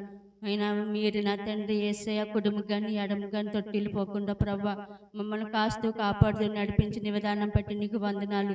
ఎన్నో ఎడబాటులు మా యొక్క జీవితంలో వచ్చినప్పటికీ నా తండ్రి మా యొక్క ప్రభా నిలబెట్టి మమ్మల్ని నడిపించిన విధానం బట్టి నీకు స్తోత్రాలు. ఇదిగో ఈ సమయం అందు ప్రభా స్తుతి ఆరాధన అంతట్లో ప్రభా జయప్రదంగా జరిగించడానికి నీ కృప చూపించావు దేవా, నీకు వందనాలు. స్తుతి ఆరాధనలో ప్రభా పాల్గొన్న బిడ్డలందరినీ దీవించి ఆశీర్వదించండి నైనా, నీ కృప చూపించండి ప్రభా. ఇదిగో నా తండ్రి నడిపించిన బిడ్డను నైనా నీ యొక్క సజీవులమైన రకల కింద భద్రపరచండి, ఆరోగ్యంతో నీ కృపతో నింపండి ప్రభా, నీకు స్తోత్రాలు. స్తుతి ఆరాధన అంతట్లో నాయనా నీ యొక్క ప్రేమ వాత్సల్యత అనుగ్రహించమని యేసు పరిశుద్ధ నామమున వేడుకుని ప్రార్థిస్తున్నాం పరమ తండ్రి, ఆమేన్. ప్రార్థించిన పాస్టర్ గారికి వందనాలు చెల్లిస్తున్నామండి. అలాగే ఇప్పుడు మెసేజ్లోకి వెళ్దాము. మన పాస్టర్ గారు సంఘ కాపరి అయిన ఫిలిప్ గారు మెసేజ్ని అందిస్తారు మన కొరకు. దేవుని పరిశుద్ధ గణనామమునకు మహిమ కలుగును గాక. హల్లెలూయా, శబ్దమ హల్లెలూయా, హల్లెలూయా. చాలా సంతోషం పిల్లరా. దేవుడు ఇటు రీతిగా దేవుని తన సన్నిధిలో ఈ పరిశుద్ధ ఆదివారపు దినాన ప్రభు సన్నిధిలో మనందరినీ కూడా ఆరోగ్యంగా క్షేమంగా సజీవులుగా ఉంచిన విధానాన్ని బట్టి ఆయన ఉన్నతమైన నామమునకు ఘనత మహిమ సమస్త ప్రభావము కలుగునుగాక. మరి ఈ దినము ప్రత్యేకమైన కార్యక్రమంగా మనము నిర్వహిస్తూ ఉంటున్నాం, అంతర్జాతీయ మహిళా దినోత్సవం. మరి ప్రత్యేకంగా ఈ కార్యక్రమాన్ని అధ్యక్షత వహించి నడిపిస్తున్నటువంటి ప్రియులు సువర్ణకుమారి బెహ్రా గారికి వందనాలు తెలియజేస్తున్నాను. చేరువచ్చిన మహిళలందరికీ కూడా యేసుప్రభు వారి ఉన్నతమైన నామంలో అంతర్జాతీయ మహిళా దినోత్సవపు శుభాకాంక్షలు తెలియజేస్తూ ఉన్నాను. అదే రీతిగా మరి చేరువచ్చిన సంఘ పెద్దలందరికీ విశ్వాసులందరికీ కూడా శుభాలు వందనాలు తెలియజేస్తూ మరి నేరుగా దేవుని వాక్యంలోకి వెళ్దాం. చదవనటువంటి వాక్య భాగము పరమగీతము గ్రంథము 1వ అధ్యాయము 15-16 వచనాలు మన మధ్యలో చదవబడ్డాయి, మనము వింటున్నాం. గడిచిన 2 వారాలుగా మరి పరమగీతాల గ్రంథం 1వ అధ్యాయం నుండి శ్రేష్టమైన దేవుని మాటలు మనం వింటున్నాం. మరి ఈ శంఖాల ధ్యాన కూటాలలో మొదటి ఆదివారం ఇదే పరమగీతం నుండి ఆకర్షించబడిన సంఘము అని చెప్పుకున్నాం. గడిచిన ఆదివారం చెప్పండి, మర్చిపోయారా? గడిచిన ఆదివారం ఏం చెప్పుకున్నాం? సంఘము మాదిరి, రైట్, మాదిరి గల సంఘము. ఈరోజు చదవబడినటువంటి ఈ 2 వచనాలలో 15వ వచనాన్ని నేను చదువుతున్నాను, దయచేసి గమనించండి. సమయానుకూలతను బట్టి బహుక్లుప్తంగా ఇది నా సందేశాన్ని మీ మధ్య ఉంచాలని నేను ఆశపడతా ఉన్నాను. నా ప్రియురాల, నీవు సుందరివి, నీవు సుందరివి, నీ కన్నులు గొవ్వ కన్నులు. ఈరోజు మన అంశం ఏంటంటే గొవ్వను పోలిన సంఘం మనం ధ్యానం చేస్తున్నాం. ఇక్కడ మనకు తెలుసు కదా, ప్రియుడై మరి వరుడు లేక ప్రియుడు ఎవరినని సంబోధిస్తున్నామనంటే ప్రభు అయిన యేసుక్రీస్తు వారిని సంబోధిస్తున్నాం. ప్రియురాలుగా సంఘాన్ని మనము సూచిస్తూ ధ్యానం చేస్తున్నాం. ఇక్కడ మరొకసారి ప్రియుడైనటువంటి క్రీస్తు ప్రభువారు ప్రియురాలైన తన సంఘాన్ని పిలుస్తున్న మాట ఏమన్నాడు? నీవు సుందరివి, సుందరివని. ప్రేమ పెళ్ళుబుక్కేటువంటి మాటలు, లాలించేటువంటి ఈ పలుకులు ప్రభు తన హృదయాంతరంగంలో నుండి తన సంఘము పైన, విశ్వాసి పైన ఆయనకున్నటువంటి గొప్ప ప్రేమను సూచిస్తూ ఉన్నాయి. అంటే సంఘం అంటే ఆయనకి ఎంత ప్రేమో ఈ వచనాల ద్వారా మనము గ్రహించగలుగుతాం. కారణం ఏంటంటే విశ్వాసులకు క్రీస్తునకు మధ్య ఉన్నటువంటి సంబంధం అంతా కూడా పరస్పర ప్రేమతో ముడిపడి ఉంది. ఒకరికొకరు ఇచ్చిపుచ్చుకునేటువంటి మనస్సు, ఒకరికొకరు ఆనందించటంలో కూడి ఉన్నటువంటి విషయాన్ని ఇక్కడ జ్ఞాపకం చేస్తూ ఉన్నాడు. చూడండి, ఇక్కడ గొవ్వను గురించి మనం ధ్యానం చేస్తే గొవ్వ లేకపోతే పావురం అని కూడా అంటారు. ఇది దేవుని యొక్క పరిశుద్ధాత్మకు గుర్తుగా ఉంది. పక్షి జాతులన్నిటిలో కూడా ఈ గొవ్వ లేక పావురం అనేది పరిశుద్ధాత్మకు సూచనగా చెప్పబడింది. మత్తయి సువార్త 3వ అధ్యాయము 16వ వచనంలో ఒక చక్కటి మాటను ఆయన జ్ఞాపకం చేశాడు. మనందరికీ తెలిసిన మాటే. యేసుక్రీస్తు ప్రభువారు బాప్తిసం పొందిన తర్వాత ఒక మాట ఉంటుంది అక్కడ, ఇదిగో ఆకాశము తెరవబడి ఒక దేవుని ఆత్మ పావురం వలె ఆయన మీదకి వచ్చాడు. దేవుని స్తోత్రం కలుగును గాక. ఇది పరిశుద్ధాత్మని యొక్క దివ్యత్వం, అంటే తండ్రి, కుమారుడు, పరిశుద్ధాత్ముడు. అంతేకాకుండా నిర్దోషత్వం కలిగినది, ఆధ్యాత్మికమైనటువంటి సౌందర్యాలను సూచిస్తూ ఉంది ఈ పదం. ఏమండి, విశ్వాసుల కళ్ళల్లో దేవునికి వాక్యం చెప్తున్న మాట ఏంటంటే, వారి కళ్ళల్లో పరిశుద్ధాత్మ ప్రకాశం కనబడాలట. ఏం కనబడాలా? పరిశుద్ధాత్మని యొక్క ప్రకాశము విశ్వాసుల కళ్ళల్లో కనబడాలి. గువ్వ కళ్ళు కలిగి ఉండేటువంటి ఏకైక మార్గం ఏదైనా ఉందనంటే పరిశుద్ధాత్మ దేవుని యొక్క నడిపింపు. ఆ మార్గంలో మనం నడవాల్సిన అవసరం ఉంది. చూడండి, యేసుక్రీస్తు ప్రభువారు తమలో చూచే అందం కంటే కూడా ఆయన ప్రియురాలిని అంటే సంఘాన్ని చూసినప్పుడు అంటండి, ఆ సంఘము దేవుని కంటికి చాలా అందంగా కనపడుతుందట. గమనించాలి, మనుషులను చూసిన కంటే కూడా సంఘాన్ని చూసినప్పుడు దేవుని కంటికంటే అది చాలా అందంగా కనబడుతుందట. కారణం ఏంటంటే ఆయన ఆశించిన విధంగా, ఆయన కోరుకున్న విధంగా సంఘము నీతి అనేటువంటి క్రియలే వస్త్రములుగా ధరించుకొని, నీతి అనేటువంటి క్రియలు వస్త్రముగా ధరించుకొని ఆయన కంటికి సంఘము ఏమండి సుందరమైనది కనిపించడానికి ఆయన ఇష్టపడుతూ ఉన్నాడు. కారణం ఏంటంటే దేవుడు తన ప్రియకుమారుని యొక్క రక్తాన్ని స్వరక్తమించి సంపాదించుకున్నాడు కనుక ఆయన సంపాదించుకున్న సంఘము ఆయన కంటికి ఎలా కనబడాలంట? సుందరమైనదిగా కనబడాలి, అలంకరించబడి. దేంతోనంటండి? నీతి క్రియలలో అలంకరించబడినదిగా ఆయన కంటికి కనబడాలట ఆయన చెప్తున్న మాట. అంతేకాకుండా మరి గొవ్వ కళ్ళను మనం చూసినప్పుడు పిల్లరా ఇంకా చూడాలనిపిస్తుందట.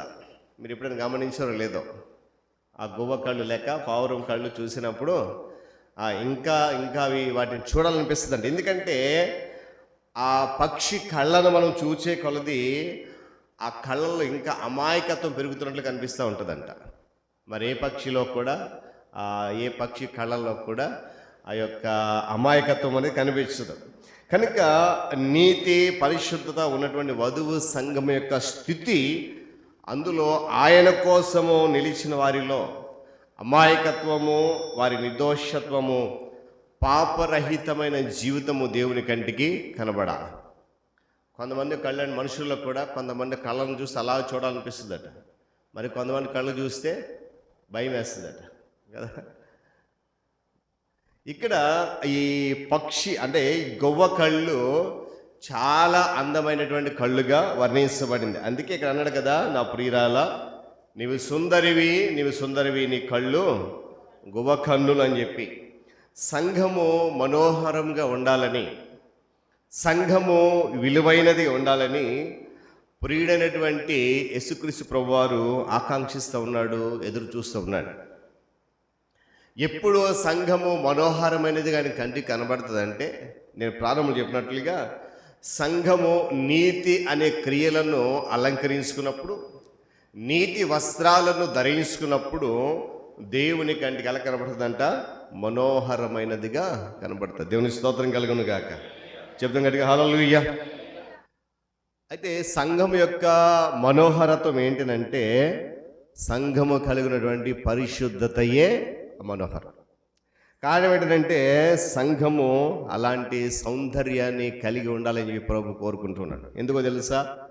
ఆయన రక్తంలో ఎలాంటి కల్మషము లేదు, ఆయనలో ఎలాంటి కపట మనస్తత్వం లేదు కనుక ఆయన స్వరక్తమిచ్చి సంపాదించుకున్న సంఘము కూడా అలాగే ఉండాలని దేవుని యొక్క కోరిక. మరి ఆ కోరిక ప్రకారము సంఘము నేటి దినాల్లో ఎదుగుతుందా లేదా అనేది ప్రశ్నించుకోవాలి. నేను గత దినాలు చెప్పాను, సంఘం అంటే 4 గోడలు, అందులో ఉన్న 40 కుర్చీలు కాదు కదా. లోకముల నుండి వేరు చేయబడి క్రీస్తు కొరకు ప్రత్యేకించబడిన ఒక సమూహమే సంఘం. ఆ ప్రత్యేకతను ఆ సమూహము కాపాడుకుంటూ ఉంటే దేవుని కంటికి మనోహరమైనదిగా కనబడుతుంది. గమనించ, ఎందుకంటే ప్రియుడైనటువంటి క్రీస్తు ప్రభు వారు ఏమండి గువ్వ అనబడేటువంటి సంఘము లేక పావురం అనే సంఘం తప్ప మరి దేనితోనూ ఆయన పోల్చడానికి ఇష్టపడట్లే. చూడండి, పావురం మన కళ్ళకు కనబడుతూ ఉంటుంది కదా. ఆ పావురం అంటే అండి ఆ తోటి పావురంతోనే జత కడతారు తప్ప మరి వేరే దాంతో జత కట్టదట. ఒకవేళ అనుకూల పరిస్థితులు కాకుండా అనివార్య కారణం వల్ల తన తోటి పావురం చనిపోతే అది అలా ఒంటరిగానే ఉండిపోతుంట, కానీ వేరొక పావురంతో జత కట్టదు. గడిచిన దినాల్లో కూడా నేను చెప్పాను, మీరు ఎప్పుడైనా పావురం మీ పరిసర ప్రాంతాల్లో గూడు కట్టుకొని గుడ్లు పెట్టడం చూసే ఉంటారు ఏమండి. ఒకవేళ మనం ఎప్పుడైనా పొరపాటున ఆ గూడును కనుక మన చేతితో ముట్టుకున్నా లేక ఆ గుడ్లను మనం ముట్టుకున్నా మరలా ఆ స్థలానికి పావురము రాదండి, రాదు, అవి విడిచిపెట్టేసి వెళ్ళిపోతుంది. అని ఎందుకు మా చెప్తానంటే యేసుక్రీస్తు ప్రభువారు కూడా ప్రియురాలైన తన సంఘాన్ని పావురం వలె నిష్కళంకము కలిగి పరిశుద్ధత కలిగి లోకముతో జత కట్టకుండా ఆయనతో మాత్రమే అంటుకట్టబడి ఉండాలనేది ఆయన కోరిక. అందుకొరకే ఆయన తన ప్రాణాన్ని సంఘము కొరకు త్యాగం చేశారు. దేవుని స్తోత్రం కలుగును గాక. ఈ జత కట్టడం అనే మాట క్రీస్తునకు సంఘానికి మధ్య ఉన్నటువంటి శాశ్వతమైన సంబంధాన్ని తెలియజేస్తుంది. మనకు దేవునికి ఉన్న సంబంధము తాత్కాలికం కాదండి. దేవునికి మనకు ఏర్పడినటువంటి ఆ బంధము ఈరోజు రేపు కొన్ని సంవత్సరాల నుండి తరిగిపోయేది కాదు. మనము ఈ భూమి మీద నివసించినంత కాలము, భూమిని విడిచిపెట్టిన తర్వాత కూడా ఆయనతో కొనసాగేటువంటి సంబంధం అని. అందుకొరకే దానిని శాశ్వతమైన సంబంధం అని అన్నారు. సంఘము కూడా ప్రియుడైన క్రీస్తును విడిచిపెట్టి అపవాదితోనూ అపవాది సంబంధమైన లోకముతోనూ కలిసి ఉండడానికి ఏమాత్రం కూడా అడుగులో వేయకూడదు. కారణం ఏంటంటే ప్రియుడైనటువంటి యేసు ప్రభువారు ప్రియులైనటువంటి సంఘం యొక్క కన్నులు గొవ్వ కన్నులుగా గొవ్వ స్వభావంగా పోలుస్తున్నాడు కనుక ఇందులోని ఆత్మీయ భావాన్ని సంఘము గ్రహించి ఆయనతో మాత్రమే కలిసి ఉండడానికి ఇష్టపడాలి. ఎందుకో తెలుసా, గొవ్వలో ఉన్నటువంటి ప్రత్యేకతలు ఏంటి అని అంటే ఒక 3 విషయాలు త్వరగా మీ ముందుంచి నా సందేశాన్ని ముగిస్తాను. ఏంటనంటే ఆ గొవ్వ యొక్క చూపు, ప్రాముఖ్యంగా ఆ చూపు అంటే చాలా ప్రేమ కలిగి ఉంటుందట. రెండోది ఏంటంటే నమ్మకత్వం కలిగి ఉంటుందట. గొవ్వ యొక్క చూపు లేక పావురం యొక్క చూపు ప్రేమ కలిగి నమ్మకత్వం కలిగి ఉంటుందట. ఆ మృదుత్వాన్ని ప్రభు కోరుకుంటూ ఉన్నాడు. సంఘము ఎలా ఉండాలంట? ప్రేమ కలిగినదై నమ్మకత్వం కలిగినది ఉండాలి. మనం చూసేటువంటి ఆ చూపు ఎలా ఉండాలంటే ఇతరులకు ప్రేమ కలిగినది ఉండాలి. నేను ప్రారంభంలో చెప్పాను, అన్ని పక్షుల్లో కంటే ఏమండి గువ్వ అనేటువంటి పక్షి చాలా ప్రత్యేకించబడినది, నిర్దోషత్వం కలిగినది. అందుకనే మరి కొన్ని పక్షులు ఉన్నాయి, గ్రద్ద మనం తెలుసు, లేకపోతే రాబందు తెలుసు, పక్షిరాజు, వాటి కన్నుల్లో క్రూరత్వం కనబడుతుంది కానీ మృదుత్వము కనబడదు. కారణం ఏంటిని? ఆ పక్షులు వేటాడే స్వభావం కనుక వాటి కన్నుల్లో ప్రేమ కానీ నమ్మకతం కనబడదు. ఎప్పుడు ఆహారం దొరుకుతుందా వేటాడదామని చూస్తూ ఉంటాయి పక్షులు, కానీ గువారైతే కనబడదు. ఏంటి? కానీ అలా కాదు, తన సహచరుల పట్ల చాలా నమ్మకతం కలిగి ప్రేమను కనుపరుస్తుందట. ఈరోజు ప్రభు కోరుకున్నది ఎందుకు గొవ్వని పోలిన సంఘం అని అన్నామంటే ప్రేమ కలిగి నమ్మకత్వం కలిగి ఒకరితో ఒకరు సహచర విశ్వాసులతో వారికి ఉన్నటువంటి ఆ బంధాన్ని దినదినము కూడా పెంపొందించుకోవాలనేది దీని ఒక వాక్యం చెప్తున్నమాట.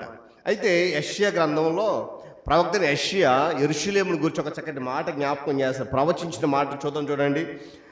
యెషయా గ్రంథము 3వ అధ్యాయం 16వ వచనంలో ఒక చక్కటి మాట అంటాడు ఆయన. ఇలాంటి అంటే చూసేటువంటి చూపు విధానాన్ని బట్టి యెషయా గ్రంథం 3వ అధ్యాయం 16వ వచనం, మరియు యెహోవా సెలవిచ్చినది ఏంటనంటే, సియోను కుమార్తెలు గర్విష్ఠురాళ్ళై మెడచాచి నడుచుచు ఓర చూపులు చూచుచు కులుకుతో నడుచుచు తమ కాళ్ళ గజ్జలు మ్రోగించుచు ఉన్నారట.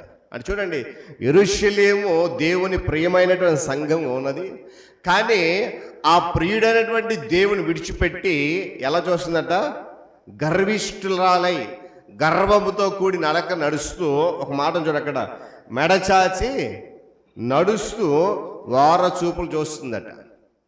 ఈరోజు క్రీస్తు తన సంఘము అలా ఉండడానికి వీలేదంటున్నాడు. సంఘంలో ఏ విశ్వాసికి కూడా గర్విష్ఠులుగా ఉండడానికి వీల్లేదు. గర్విష్ఠులు దేవుని దృష్టికి అసహ్యులని దీనికి వాక్యం జ్ఞాపకం చేస్తుంది. జ్ఞానైన సొలొమోను రాసిన మాట ఏంటంటే, గర్వమునకు ముందు అహంకారం నడుస్తుందట, పడిపోవడానికి ముందు నాశనం నడుస్తుంది. అలా అంటే దేవుని సంఘములో ఉన్నటువంటి విశ్వాస సమూహము గర్విష్ఠులుగా ఉండదు. ఎలా చూడకూడదట, వార చూపులు చూడకూడదట. వార చూపులు అంటే మీకు అందరికీ తెలుసు బాగా కదా, దాన్ని వివరించాల్సిన అవసరం లేదనుకుంటున్నాను నేను.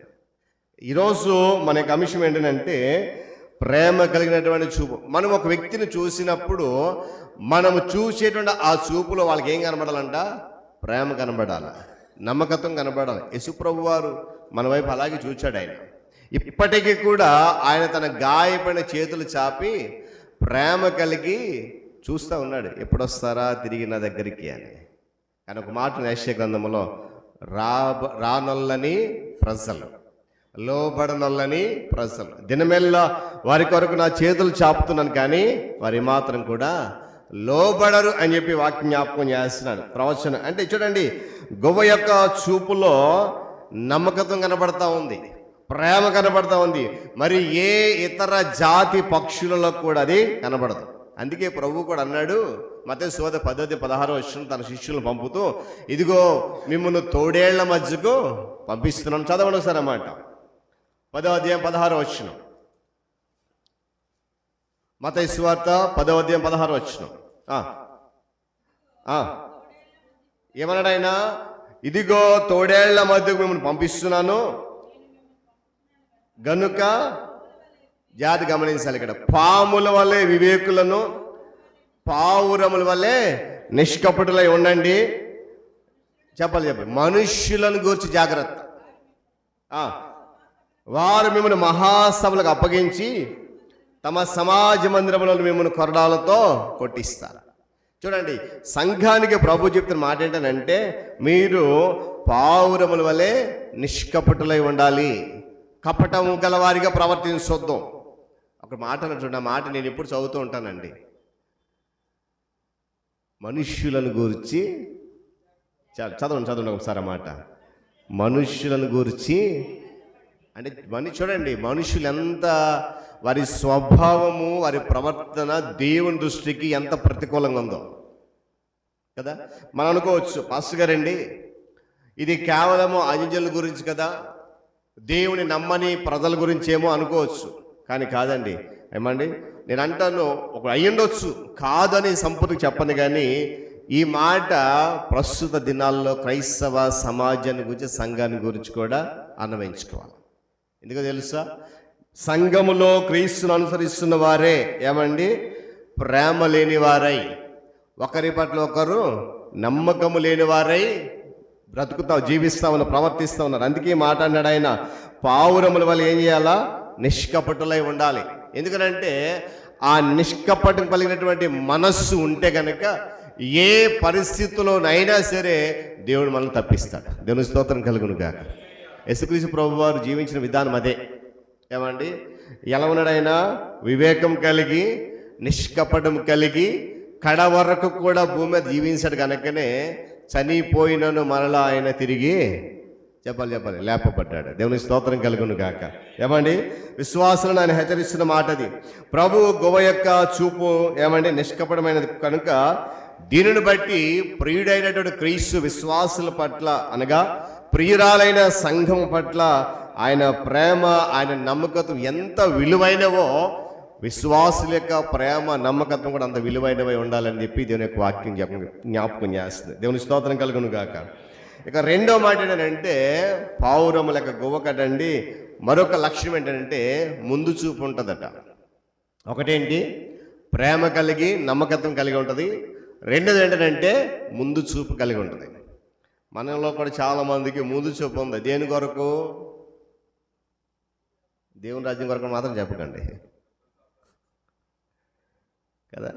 పరలోక రాజ్యం వెళ్ళిపోవాలండి, దేవుని రాకడ కొరకనే మాత్రం చెప్పకండి. ఎందుకో తెలుసా? ఖచ్చితంగా ఆ ముందు చూపు అయితే ఉండదు.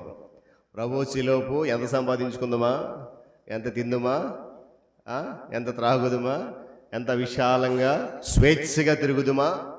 ఎందుకంటే మళ్ళీ ప్రభు వచ్చాడు అనుకోండి, ఒకవేళ పొరపాటు ఆయన మనతో పాటు తీసుకెళ్ళిపోయాడు అనుకోండి, అక్కడ ఇవన్నీ చేయడానికి చెప్పాలి అక్కడ ఇహలోక సంబంధం ఉన్నటువంటి ఏ పని ఉండదు. అలాగని దేవుని వ్యతిరేక కార్యక్రమాలు చేయడానికి ఉండదు. కేవలం అక్కడ మాట్లాడే ప్రకటన గ్రంథంలో నిత్యము కూడా ఆయనను స్తుతిస్తూనే ఉండాలి. అది మనకు చాలా కష్టం కదా. భూమి మీద ఉండగానే కష్టం అంటే అక్కడికి వెళ్ళిన తర్వాత ఎవడు చేస్తాడండి రోజు ఈ బాధ. వారానికి ఒకసారి పిలిస్తేనే పాస్టర్కి వెళ్ళలేకపోతున్నాం కదా. వారానికి ఒకసారి ఆదివారం ఆరాధన రావాలని కష్టమైపోతుంది. ఇక్కడ వారానికి ఒకసారి చప్పట్లు కొట్టాలంటేనే చేతులు బరువెక్కిపోతున్నాయి. కానీ అక్కడికి వెళ్ళిన తర్వాత నిత్యము చప్పట్లు కొట్టాలా, గంతులు వేయాలి, ఖాళీ కూర్చోటం ఉండదు కదా. కానీ అందుకొరకు నేను అంటాను, ముందు చూపు మనకు దాని కొరకు అయితే ముందు చూపు లేదు. మన ముందు చూపు దేని కొరకు అంటే భూమి మీద బ్రతికున్నంత కాలము మన ఇష్టం, ఎలాగైనా జీవించాలి, ప్రభువులోపు అనుకున్నవన్నీ నెరవేర్చేసుకోవాలి. కానీ ఇక్కడ గమనించాలి, ఆధ్యాత్మికంగా జ్ఞాపకం చేస్తే ఈ గొవ్వ యొక్క ప్రత్యేకత ఏంటంటే ప్రాముఖ్యంగా ఇవి ఏప్రిల్ నుంచి అక్టోబర్ మధ్య కాలంలోనే పాలస్తీనా దేశానికి మరలా తిరిగి వస్తాయట. అప్పటి వరకు ఇక్కడ ఉండవట. ఏమండి, అక్కడ ఉండవట. వలస వెళ్ళిపోయి మరలా దాని యొక్క వాటి యొక్క జీవన విధానం కొరకు తిరిగి ఆ సమయంలో అవి వస్తాయంట. చూడండి, ఆ వాక్యం కూడా నా సొంత మాటలు కాదు, కానీ దేవుని యొక్క వాక్యంలో మాట మీకు చూపిస్తాను. ఇర్మియా గ్రంథము 8వ అధ్యాయము 7వ వచనాన్ని ఒకసారి జ్ఞాపకం చేస్తే, మరి ప్రవక్త ఇర్మియా చెప్తున్న మాటలు చూద్దాం. ఆకాశములకు ఎగురు సంగుబుడి కొంగయైనను తన కాలము నెరుగును, తెల్లగువయ్యు మంగళకతి పెట్టయు ఓదె కొరుకును తాము రావలసిన కాలం ఎరుగును. అయితే నా ప్రజలు యెహోవా న్యాయ విధిని ఎరుగరు. నింద చెప్పింది అదే. పక్షులకు వలస వెళ్ళిపోయిన తర్వాత మరలా వాటి స్థలానికి తిరిగి రావాలని ముందు చూపు ఉంటుంది. కానీ ఇప్పుడు మాట ఉంది కదా, నా ప్రజలు ఏమి ఎరుగరట? దేవుని న్యాయ విధిని ఎరుగరు. రాకడ సమీపిస్తుంది, ప్రభు వస్తున్నాడు, నేను సిద్ధపడి ఉండాలని ముందు చూపు లేని వారై జీవిస్తూ ఉన్నాం. గమనించాలి ఈ ఉదయకాల సమయంలో ప్రియా దేవుని సంఘం. ఏమండి, ఇశ్రాయేలు ప్రవర్తన గురించి ప్రస్తావిస్తూ ఉన్నాడు ఇక్కడ. అంటే దీన్ని బట్టి గొవ్వ యొక్క ముందు చూపు ఏంటో మనకు అర్థమవుతా ఉంది. ఏమండి, క్రీస్తు కొరకు ఏమండి విశ్వాసులు ఇలాంటి కన్నులు కలిగి ఉండాలి. ఎదురు చూస్తూ ముందు చూపు అంటే ముందుగానే సిద్ధపడాలి. ఇప్పుడు మనం చెప్పుకుంటూ ఉన్నాం కదా, ఎక్కడికైనా ప్రయాణం ఉందనుకోండి, దాని కొరకు 3 రోజుల ముందు నుంచే సిద్ధపడుతూ ఉంటాం. ఆ రోజు కూడా ఏమండి త్వరగా పనులు అయిపోవాలా. చూడండి, లూకాసు వార్త 2వ అధ్యాయము 25వ వచనం చూస్తే అక్కడ ఒక చక్కటి మాట జ్ఞాపకం చేస్తూ ఉన్నాడు. లూకాసు వార్త 2వ అధ్యాయము 25వ వాక్యం. యెరూషలేములో చదవండి. సిమియోను ఒక మనుష్యుడుండెను, అతడు నీతిమంతుడును భక్తిపరుడై ఉండి ఇశ్రాయేలు యొక్క ఆదరణ కొరకు కనిపెట్టువాడు, పరిశుద్ధాత్మ అతని మీద ఉండెను. చాలండి. అంటే చూడండి, ఇశ్రాయేలు రక్షణ కొరకు, ఇశ్రాయేలు యొక్క ఆదరణ కూడా కనిపెట్టాడు ఒక మనిషి. ముందు చూపు అనమాట, రానున్న దినాల్లో ఎలా ఉంటుంది పరిస్థితి అని కనిపెట్టేటువంటి మనిషి అక్కడ కనబడతా ఉన్నాడు. ఆ క్రింది భాగాలు చదివితే అన్నాను ప్రవక్రికి కూడా కనిపెడతా ఉంటాడు దేవుని కొరకు. యేసు ప్రభు వారి పుట్టక ముందు వీళ్ళిద్దరికి కూడా ఆ యొక్క మెస్సియా కొరకు, ఇశ్రాయేలు రక్షకుడు కొరకు వాళ్ళు ముందు చూపు కలిగి దేవుని స్థితిలో నివాసం చేసి కనిపెట్టి ప్రార్థన చేసేవారట. ఈరోజు అలాంటి విశ్వాసాలు కావాలని ప్రభు కోరుకుంటూ ఉన్నాడు. ఏమండి, ఆయన యొక్క రాకడ కొరకు ఎదురు చూసినట్లుగా మనం ఉండాలి. మనం ప్రభు కొరకు, ఆయన రాకడ కొరకు ఎదురు చూసి ఉండాలని చెప్పి దీని యొక్క వాక్యం చాలా సూటిగా మనతో జ్ఞాపకం చేస్తూ ఉంది. అందుకే మరొక మాట చూస్తే కీర్తనకాడు అంటాడు ఒక చక్కటి మాట, 119వ సంకీర్తన 18వ చరణం చదవండి ఒకళ్ళు, రెండవది 82వ వచనం ఒకళ్ళు చదవండి. 119 సంకీర్తన 18వ చరణం ఒకళ్ళు, 82వ చరణం ఒకళ్ళు చదవండి. చూడండి, దావీదు అంటున్నాడు, నేను నీ ధర్మశాస్త్రమునందు ఆశ్చర్యకరమైన సంగతులను చూచినట్లు నా కన్నులు తెరువు అంటున్నాడు. 82వ చరణం,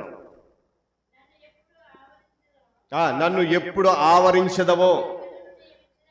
గమనించండి, అక్కడేమన్నాడు, నీ ధర్మశాస్త్రంలో ఉన్నటువంటి ఆశ్చర్య సంగతులు ముందుగా చూడాలి, అలాంటి కన్నులు నాకు కావాలన్నాడు. ఇక్కడేమన్నాడు, నీవు నన్ను ఎప్పుడు ఆవరించదవో అని, ఎప్పుడు నా మీదకి వచ్చేదవో అని నా కన్నులు నీవిచ్చిన మాట కొరకు కనిపెట్టి క్షీణిస్తున్నాయి.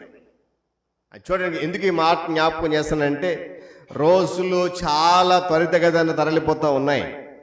దేవుని యొక్క వాక్యం సుడుకు చెప్తున్న మాట ఏంటంటే ప్రభు రాకడ ఎప్పుడు ఎవరికి తెలియదు. దాని కొరకు మనం ఏం చేయాలంట, ముందుగానే సిద్ధపడి ఉండాలి. ఇక్కడ మాట చూడండి, మాట చదువుతున్నప్పుడు నాకు చాలా ఆశ్చర్యం అనిపించింది. కీర్తనకాడు అంటున్న మాట, నన్ను ఎప్పుడు నీవు ఆవరిస్తావు, ఎప్పుడు నీ మహిమ నలక నీ ఆత్మను బలవంతం చేస్తుంది, ఎప్పుడు నావే అని నా కన్నులు ఏం చేస్తానంట, దేవుని మాట కొరకు క్షీణిస్తా ఉన్నాయి.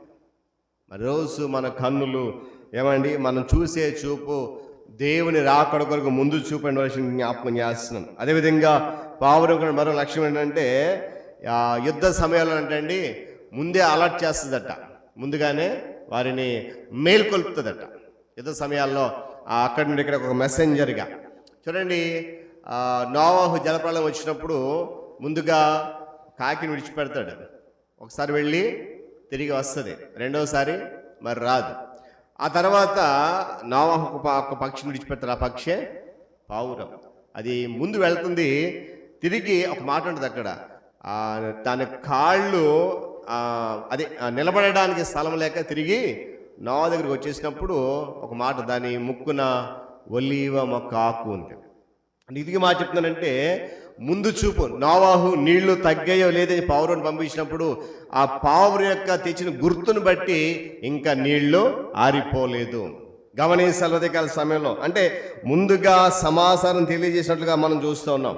దేవుడు మనకి ఎన్నో సంవత్సరాలుగా సమాచారం ఇస్తున్నాడు, ఇదిగో నేను త్వరగా వస్తున్నాను, ఇదిగో నేను త్వరగా వస్తున్నాను. కానీ మనం మాత్రం ఆయన కొరకు ఎదురు చూడట్లేదు. గమనించాలి. కనుక ముందు చూపు గలవారై ఉండాలనే విషయాన్ని కూడా నేను జ్ఞాపకం చేస్తాను. ఇక చివరి మాట ఏంటంటే, గువ్వ యొక్క చూపటండి పశ్చాత్తాపం కలిగిన చూపటండి. ఇది ప్రతి విశ్వాసిలో ఉండాల్సినటువంటి ప్రత్యేకమైన లక్షణం. నేను ఒక మాట చెప్తాను, బాధపడకండి ఎవరు కూడా. మనలో చాలామందికి పశ్చాత్తాపం అంటే ఏంటో తెలియదు. ఏమండి, పశ్చాత్తాపం అంటే ఏంటో తెలియదు నిజంగా. అది కొంతమందికి మాత్రమే తెలుసు, అందరికీ తెలియని చెప్పట్లేదండి, చాలామందికి తెలియదు పశ్చాత్తాపం అంటే ఎలా ఉంటుందో. అంటే దాని గురించి అసలు ఏంటి బైబిల్లో రాసి ఉంది కాబట్టి చదివేస్తున్నాం, కానీ అనుభవపూర్వకంగా పశ్చాత్తాపం అంటే ఏంటో చాలామందికి తెలియదు. ఇక్కడైతే ఈ గువ్వ ఉన్నటువంటి సహజ యొక్క గుణం ఏంటంటే, ఎప్పుడు కూడా అంటండి ఆ గువ్వ కళ్ళల్లో కన్నీరు ఉంటుందట, చాలా కన్నీరు. ఏమండి, దాని స్వరము కూడా అంటండి మూలుగుతుందంట తప్ప అరవదట. గువ్వ ఏం చేస్తుంది, మూలుగుతుంది తప్ప అరవదట. ఏమండి, యెషయా గ్రంథము 38వ అధ్యాయం 14వ వచనంలో ఒక రాజు ఇలాంటి మాటనే పలుకుతూ ఉన్నాడు. చూడండి ఒకసారి, తన యొక్క జీవితంలో తనకెదురైన బట్టి ఆ పరిస్థితిని బట్టి ఒక చక్కటి మాట పలుకుతూ ఉన్నాడు. 38:14 14 యెషయా గ్రంథం. మంగళకత్తి పెట్టవలెను, ఓదె కొరుకువలెను, నేను కిచకిచలాడి తిని గొవ్వవలే మూల్గి తిని. ఇది ఎవరు పలుకుతున్న మాట అంటే రాజైన హిజ్కియా పలుకుతున్న మాటలు. అక్కడ మీరు ఇంటికి వెళ్తే చదవండి, మనకు సమయం లేదు కాబట్టి. హిజ్కియాకి దేవుడు ఒక వర్తమానం పంపించాడు. అయ్యా, నీ సమయము అయిపోయింది, నీ సమయం అయిపోయింది, చక్కబెట్టేసుకొని ఇల్లంతా అని చెప్పినప్పుడు హిజ్కియా ప్రార్థన చేస్తాడు. ప్రార్థన చేసిన తర్వాత దేవుడు తిరిగి ఒక 15 సంవత్సరాల ఆయుష్ని ఇస్తాడు. ఆ తర్వాత మాట్లాడిన మాటలు చూడండి. అక్కడ మంది 9వ వచనంలో, యోధారాజున హిజ్కియా రోగి అయి ఆరోగ్యం పొందిన తర్వాత అతడు రచించిన మాటలు ఇవి. ఎలా మూలిగాడట? గొవ్వవలే మూలిగాడట. ఏమండి, అరవలేకపోయాడు, మాట్లాడలేకపోయాడు. గమనించాలి. అంటే హిజ్కియా ఏమండి ఇలాంటి ప్రార్థన చేయగలిగాడంటే, అక్కడ చూడండి 14 రెండో భాగంలో, నాకు శ్రమ కలిగెను, యెహోవా నా కొరకు పోటపడి ఉండెను. ఈరోజు మరి అలాంటి మూలుగు మనలో ఉందా? మూలిగే ప్రార్థన అంటారు, తెలుసు అనుకోని అదేనా? చాలామందికి తెలియదు, అది కూడా తెలియదు చాలామందికి. పశ్చాత్తాపం అంటే తెలీదు, మూలుగు వలె వచ్చే ప్రార్థన అంటే కూడా చాలామందికి తెలియదు. కారణం ఏంటంటే ఆ అనుభవంలోనికి ఇంకా వాళ్ళు రాలేకపోతున్నారు. గమనించాలి. ఏమండి, ఈ గువ్వ అత్యంత సాధువైనది, ఎవ్వరికి ఎటువంటి హాని చేయదు. నేనంటాను, ప్రస్తుత క్రైస్తవ సమాజంలో సంఘంలో గువ్వ వంటి నైజము ఎవరికి లేదంటాను నేను. అందరికి హాని పెట్టే తలంపే కానీ మేలు చేసే తలంపు లేదు. అందుకే చాలా సందర్భ వాక్యంలో అంటారు కదా, కీడు చేయటం మానుడి, చెప్పాలి, కీడు చేయటం మానుడి, మేలు చేయ నేర్చుకోవాలి కదా. ఈ గువ్వ యొక్క మరొక లక్షణం ఇది, చాలా సాధువైన జంతువు, ఎవరికి ఎలాంటి హాని చేయదు. నేను చెప్పినట్లుగా దాని స్వరం కూడా అంత గంభీరంగా ఉండదు. ఏమంటే అంత స్వరం కూడా గంభీరంగా ఉండదు. చూడండి, మన ఇంటికి కాకులు వస్తాయి. ఆ కాకులు మనం వెళ్ళగొట్టామనుకోండి, అవి ఏం చేస్తాయి? కాముకి వెళ్ళిపోతాయా? ఎప్పుడు చేయలేదా? వెళ్ళవు. ఏం చేస్తాయి? గోల గోల గోల గోల చేస్తాయి. ఒక్క కాకిని వెళ్ళగొడితే అది వెళ్ళిపోయి ఏం చేస్తాయి? మళ్ళా కొన్ని కాకులు తీసుకొచ్చి మన ఇంటి మీద అలాగా అరుస్తూనే ఉంటాయి. కానీ అదే పావురం వెళ్ళగొట్టండి, అక్కడిని సైలెంట్గా వెళ్ళిపోతాం, మరలా అది అక్కడికి రాదు. అని ఎందుకు మా చెప్తున్నానంటే, గువ్వ స్వభావం ఏంటంటే చాలా సౌమ్యంగా, మృదుత్వంగా, ఏమండి అరవకూడదు. మనం ఏం చేస్తాం? ఎవరైనా ఇది మాట వెంటనే గలగల అరుస్తూ ఉంటాం. ఏమండి నెమ్మది ఉండదు. అది ఎందుకు మా చెప్తానంటే, ప్రియుడైనటువంటి క్రీస్తు తన సంఘం ఎలా ఉండాలని కోరుకుంటున్నాడో ఈ పరమగీతలు మనకు వర్ణిస్తూ ఉంది. ఏమండి ఎప్పుడు అది మెల్లగా మూలుగుతూనే ఉంటుందట. చూడండి, మనలో చాలామందికి కోయిల స్వరం అంటే చాలా ఇష్టం కదా. అది కూస్తూ ఉంటే చాలా వినసంపుకుంటుంది కనుక వింటూనే ఉంటాం. కానీ అదే పావురు మన ఇంటికి వచ్చి మూలుగుంటామా? ఏదో ఒక దాన్ని వెళ్ళగొట్టాలని చూస్తాం. అదే కోయిలు వచ్చి మన ఇంటి దగ్గర కూస్తుంటే ఇంకా కాసేపు కూస్తే బాగుండు అనుకుంటాం. కానీ అదే పావురు మన ఇంటి మీద మూలుగుతూ ఉంటే చెప్పండి ఇంటికి వచ్చి ఇంట్లో తీసుకొస్తామా? అక్కడి నుంచి వెంటనే వెళ్ళగొట్టేస్తుంది దాన్ని. అంటే ఎందుకు అంటే దాని స్వరము మనం విన్నాం, ఇష్టపడం దాన్ని గమనించాలి. ఏమండి మరి ఆ మూలుగు మనం ఇష్టపడం. యెహెజ్కేలు గ్రంథము 7వ అధ్యాయం 16 చదవండి ఒకసారి. యెహెజ్కేలు 16, 2-3 నిమిషాలు నా సందేశాన్ని ముగిస్తాను. యెహెజ్కేలు గ్రంథము 7వ అధ్యాయం 16 వచనం చదవాలి.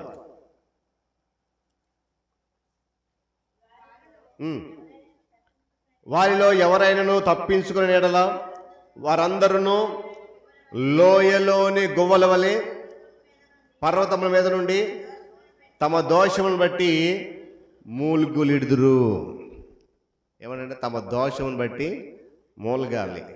మనం ఉన్నటువంటి మన పాప జీవితాన్ని బట్టి, మన దోష క్రియలను బట్టి మనం ఏం చేయాలంటే దేవుని సన్నిధిలో మూలగాలి. హిజ్కియా అదే అంటున్నాడు, నేను గువ్వ వలె మూలిగితిని. ఎప్పుడు మరణకరమైన రోగం వచ్చినప్పుడు దేవుని హెచ్చరిస్తే వెంటనే ఏమండి చచ్చిపోతే చచ్చిపోయానులే ఏంటంట అనలే, వెంటనే దేవుని వైపు తిరిగి గువ్వలు మూలుగుతూ ప్రార్థన చేశాడు. దేవుడు 15 సంవత్సరాల ఆయుష్ను పెంచాడు. వీళ్ళు గమనించండి, లోయలోని గువ్వలు అంటే దాని అర్థం ఏంటంటే కష్ట సమయాల్లో, శోధన వేదన సమయాల్లో మూలుగుతూ ఏమండి ఆ యొక్క ప్రార్థన విన్నపాలు ప్రభు దగ్గర పెడితే తప్పనిసరిగా దేవుడు ఏం చేస్తాడంటే ఆ విన్నపాలకు జవాబు ఇస్తాడు. పావురం వల్లే మూలుగుచు ప్రార్థించే అనుభవం తప్పక మనందరికి ఉండాలా. ఏమండి, చాలామందికి నేను చెప్తా ఉన్నాను, ఈ మూలుగుతూ ప్రార్థించే అనుభవం కానీ పశ్చాత్తాపంతో ప్రార్థించే అనుభవం కానీ కలిగి లేకుండా జీవిస్తే నేను అంటాను ప్రభు రాకడలో మనం చాలా నష్టపోతామండి. ఆ తర్వాత ప్రభు వచ్చి నీతో పాటు ఉన్న వాళ్ళు తీసుకెళ్ళిపోయిన తర్వాత నువ్వు ఎంత మూలిగినా ప్రయోజనం లేదు. మతేశ్వరుడు కదా, ఇద్దరి తిరగలు విసురుతారు, వారిలో ఒకళ్ళు తీసుకెళ్తారు, ఒకడు ఉంటారు. మనసు మీద ఇద్దరు ఉంటారు, ఒకళ్ళు వెళ్తారు. పొలంలో ఇద్దరు ఉన్నప్పుడు ఒకడు ఉంటాడు. ఒకవేళ పరిస్థితి మనకు వచ్చింది అనుకోండి, ఆ తర్వాత నువ్వు ఎంత పశ్చాత్తాపడి ఏడ్చినా మూలిగినా ప్రయోజనం లేదు. కనుక భూమి మీద బ్రతికుండగానే ప్రభు రాకడకు ముందే ఏమండి ఈ మూలుగుతూ ప్రార్థించే అనుభవంలో మనకు రావాలి. ఏమండి, పావురబట్టండి అనునిత్యము ఏ రీతిగా మూలుగుతుందో అటు రీతిగా ప్రభువుని స్తుతించే జీవితాలు మనం కలిగి ఉండాలి. గమనించాలి. కొన్ని సందర్భాల్లో హృదయం అంతా వేదనతో నిండిపోతూ ఉంటుంది. ఆ అనుభవాలు చాలామంది మనలో ఉన్నాయి. కొన్ని సందర్భాల్లో హృదయం అంతా కూడా మరి ఎవరితో కూడా ఏ మాటలు చెప్పుకోలేము. పోనీ అలాగనే ప్రార్థన చేస్తామంటే ప్రార్థన కూడా రాదు. మాట్లాడడానికి మాటలు రావు. దుఃఖం తప్ప మాట్లాడలేని స్థితి. ఒకవేళ దేవుని సన్నిధిలో మోకరిల్లినా కూడా మాటలు రానటువంటి స్థితి ప్రార్థించడానికి.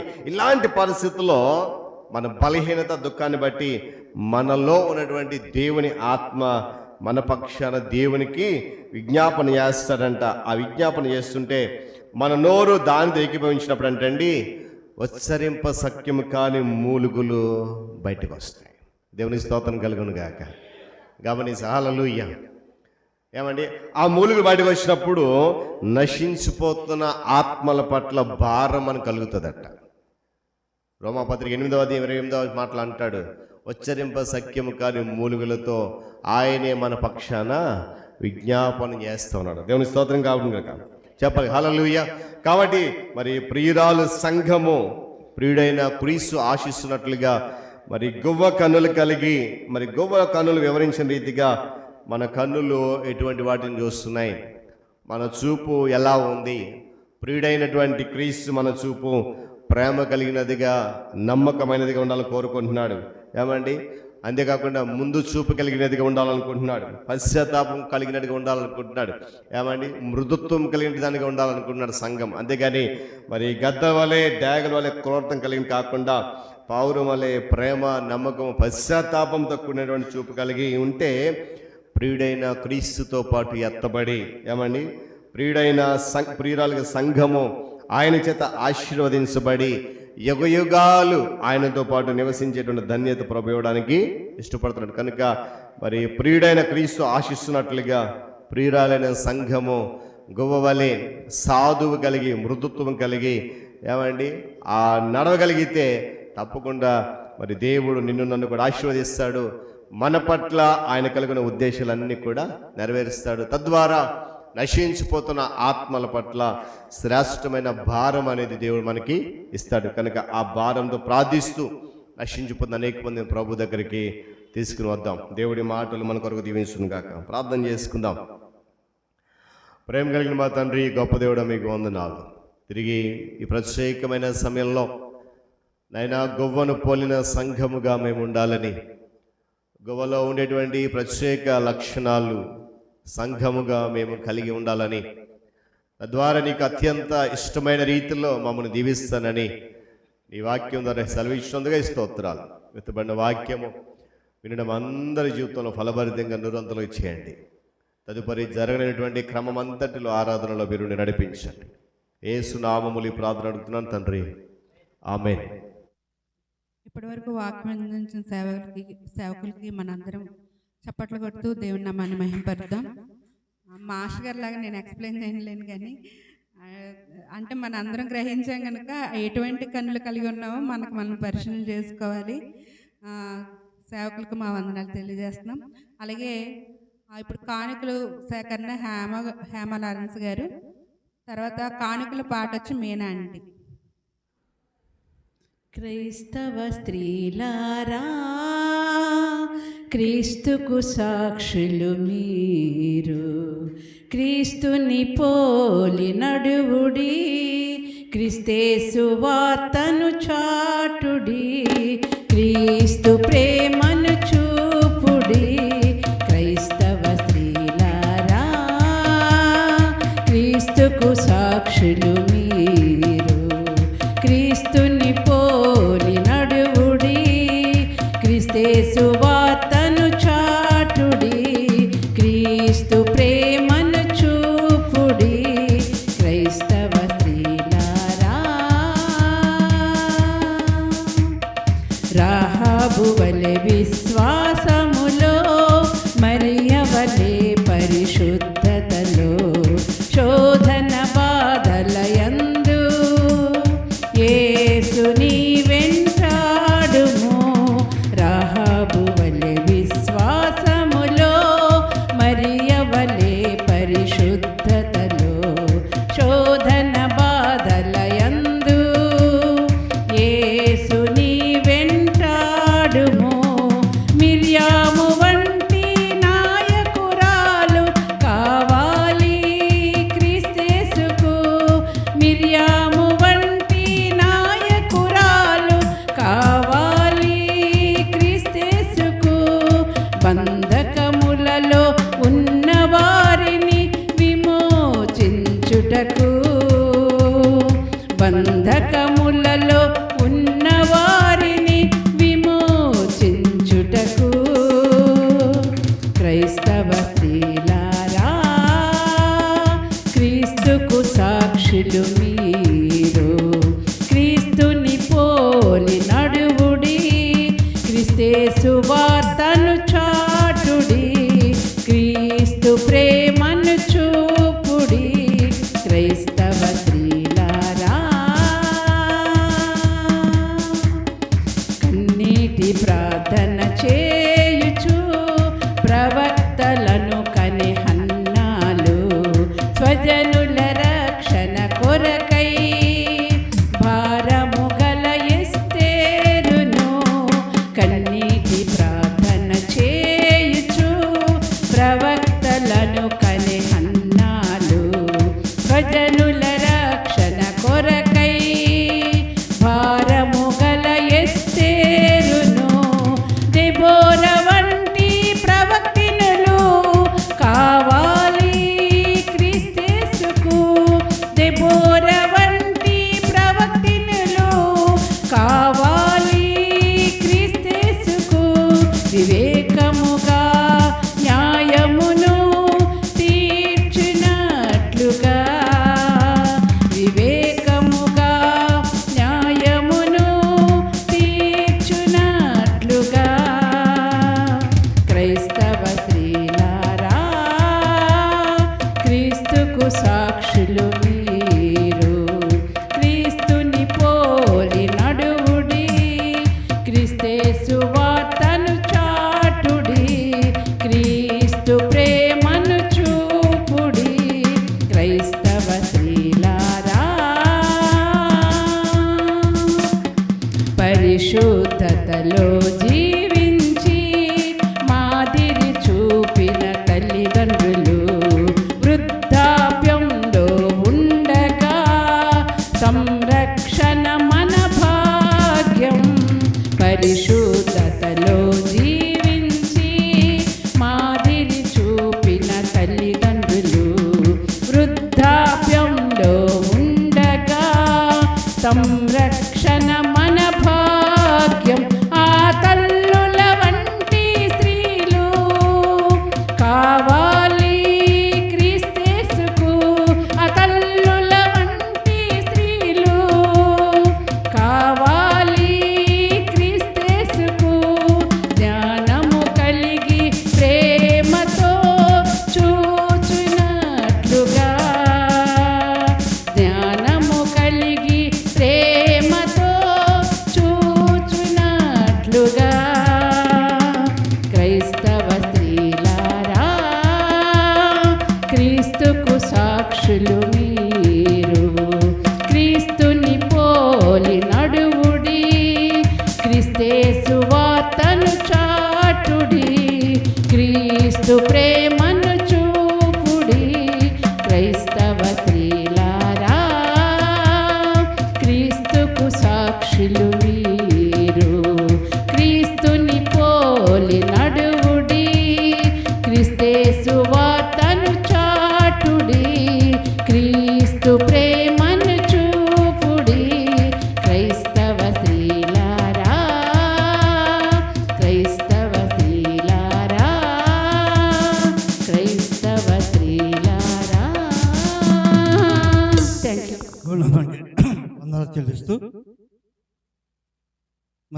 ఇచ్చిన కానుకలు ఈ విధంగా ఉన్నాయండి. అనిల్ మేస్టర్ ఫ్యామిలీ మంత్లీ కానుక ఇస్తున్నారు. అదేవిధంగా హేమలత లారెన్స్ గారు 4,000 రూపాయలు కానుక ఇస్తారు. అదేవిధంగా సదానంద్ బెహ్రా లలిత్ కుమారి 3,000 రూపాయలు కానుక ఇచ్చున్నారు. సువర్ణ బెహ్రా గారు మరి 500 రూపాయలు కానుక ఇచ్చున్నారు. నారాయణమ్మ దాసుపురం 100 రూపాయలు కానుక ఇచ్చింది. మరి బొడ్డుదిన పార్వతి గారు 500 రూపాయలు కానుక ఇచ్చున్నారు. నారాయణమ్మ 120 రూపాయలు కానుక ఇచ్చింది. సూర్యరావు గారు మరి మట్టు నాని గారి కుమారుడు మరి 1000 రూపాయలు కానుక ఇచ్చున్నారు. మరి ఆ అబ్బాయి మాకు తెలియదు. మట్టు నాని గారు కుమారుడు సూర్య మరి 1000 రూపాయలు కానుక పంపించి ఉన్నారు. మరి కానుకల నిమిత్తమే పాస్టర్ గారు ప్రార్థన చేయవలసిందిగా కోరుతున్నాను. మరి ముఖ్యంగా మరి చక్కనైన పాట పాడారు మేనమ్మ గారు, చాలా బాగుంది. మరి స్త్రీల సమాజం వారందరికీ కూడా మరి సంఘం తరపు నుండి మా తరపు నుండి కూడా ప్రత్యేక అభినందనలు తెలుపుతూ ఉన్నాం. ప్రేమ కలిగిన మా తండ్రి మీకు వందనాలు. మరొకసారి మీ సన్నిధికి వస్తున్నాం. ఇంతవరకు జరిగిన ఆరాధన క్రమం అంతా కూడా క్రమముగా మర్యాదగా నీ నామ మహిమార్థమై ఆశీర్వాదకరంగా మాకు దీవెనకరంగా మలచినందుకు వందనాలు. ఈ సమయంలో కానుకల కొరకు ప్రార్థిస్తున్నాం. సేకరించిన బిడ్డను దీవించి ఆస్వాదించండి. ఎవరెవరైతే గుప్పెలు విప్పారో విప్పబడిన ఆ ప్రతి గుప్పెలని హస్తమును వ్యక్తులను మీరు దృష్టించి ఉన్నారు. మీ కనుదృష్టికి మరుగైనది ఏది లేదు. నాయన విప్పబడిన గుప్పిలి ఏ హృదయముతో అయితే విప్పబడిందో నాయన బిడ్డలను మీరు దీవించండి. ప్రత్యేకమైన కానుకలు, ప్రార్థన అవసరత కొనుకొచ్చిన కానుకలు, కృతజ్ఞత కానుకలు, నెలవారీ కానుకలు ఇందులో ఉన్నాయి. మరి బిడ్డలందరినీ మీరు దీవించి ఆశీర్వదించి ప్రతి కుటుంబంలోనూ ప్రతి విధమైన ఆర్థిక ఇబ్బంది తొలగించి సమృద్ధిని దయచేసి ఈ కానుకలను నూరంతలుగా ఫలింపజేసి సంఘ పరిచర్యల్లో ఫలభరితంగా నూరంతలుగా మార్చండి. ఘనత, మహిమ, ప్రభావ మహిమలు మీరు పొందండి. క్రీస్తు యేసు వారి శ్రేష్టమైన నామములో ఈ ప్రార్థన అడిగి సమర్పిస్తున్నాను మా తండ్రి, ఆమేన్. అందరు కూడి ఉన్న సంఘానికి అందరికీ వందనాలు. యొక్క ఆరాధన ఉండదు, గమనించండి. రేపు సాయంత్రం 6:30కు మరలా ఉంటుంది. అదేవిధంగా మరి ఇవి అయిన తర్వాత మరి కేక్ కటింగ్ ఉంటుంది. అదేవిధంగా కొంతమంది మహిళలు మన సంఘానికి చెందినటువంటి మరి వయసులో పెద్దవాళ్ళు కొంతమందికి చిరు సత్కారం కూడా చేయాలని ఆశపడుతూ ఉన్నాం. దాని నుంచి కూడా ప్రార్థన చేయండి. అదేవిధంగా స్వస్థత ప్రార్థనలు ఈ విధంగా ఉన్నాయి. మన రవి బెహ్రా గారు పాలకొండ, మరి రవి బెహ్రా గారి భార్య ప్రశాంతి మనందరికీ తెలుసు. తనకి రాత్రి సతీష్ గారు తెలియజేశారు. మరి హార్ట్లో చిన్న ప్రాబ్లం రావడం, మరి సర్జరీ కూడా అయింది.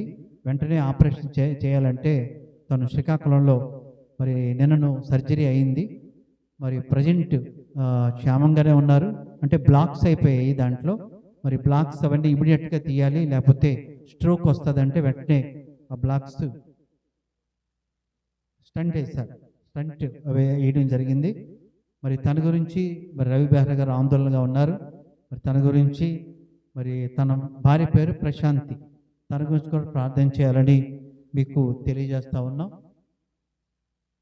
తదుపరి మరి సలోమి మన మధ్యలో ఇందాకే చెప్పింది, వాళ్ళ తమ్ముడు భార్య ప్రెగ్నెంట్గా ఉంది, డెలివరీ గురించి కష్టంగా ఉంది, ప్రార్థన చేయందని తను చెప్పింది.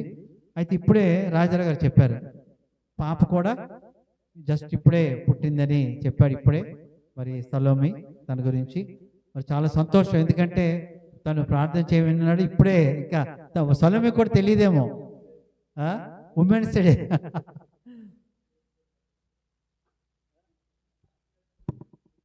ఓకే, తన గురించి ప్రార్థన చేద్దాం. సలోమి వాళ్ళ తన పేరు పావని, తన గురించి పల్లవి తన గురించి ప్రార్థన చేయండి. అదేవిధంగా మన రాజారావు కూడా, తనకు కూడా ఇప్పుడు డాక్టర్ దగ్గరికి వెళ్ళాలి.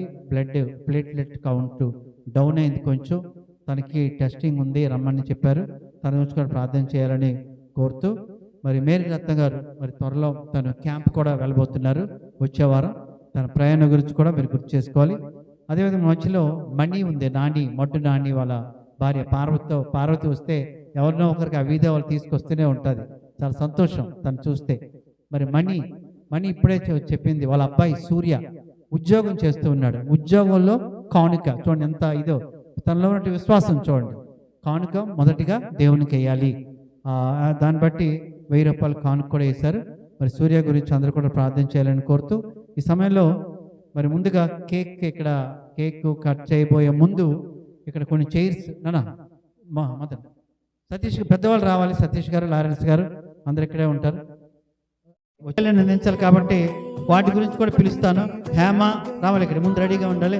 హేమ, దైవ, సువర్ణ రమ్మ, అదేవిధంగా కృపమ్మ, సలోమి, పార్వతి రండి. మీరు రండి, ఇక్కడ ఉండండి, రండి. మీ అందరితో అవ్వాలి ఇది, రండి. అదిగో మణి, నువ్వు రామ్మా, మణి నువ్వు కూడా రా. సలోమి, సుశీల మరి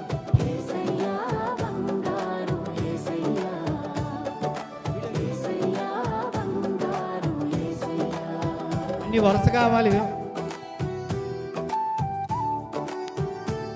బొకేలు పట్టుకుంటే మీరు వరాసగా వాళ్ళకి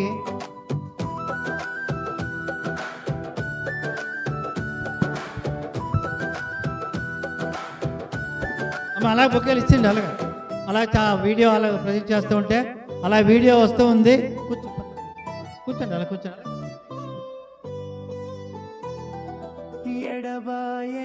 అమ్మ మీరు ఉండండి, అక్కడ ఇచ్చేవాళ్ళు స్త్రీలందరూ.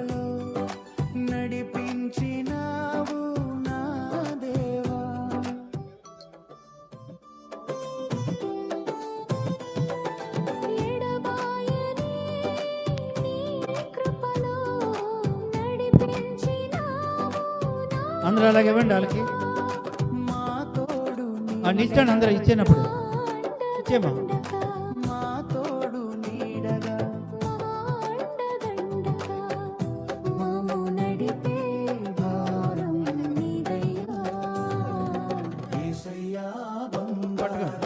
సరే, ఈ సమయంలో అదేవిధంగా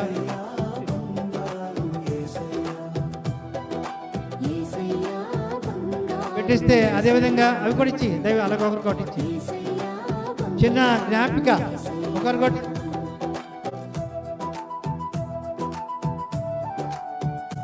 చిన్నపాటి జ్ఞాపిక.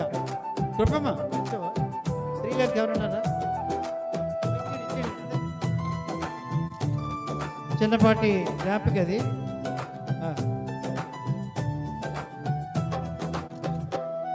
ఇచ్చి అలాగే ఇచ్చి వరుసకి ఇచ్చేయడమే. అందరి చేతిలో ఉండాలి. అవి 3 ఉంటాయి, 3 మిగిలిపోతే ఉంచేయండి. మా తల్లి తండ్రివి నీవేనయ్యా, నీ కన్న పెన్నిధి లేవరు. సావిత్రి కంటే ఒక్కొక్కటి 3 ఉంటాయి. ఓకేనా? పెట్టిస్తే కేక్ మీద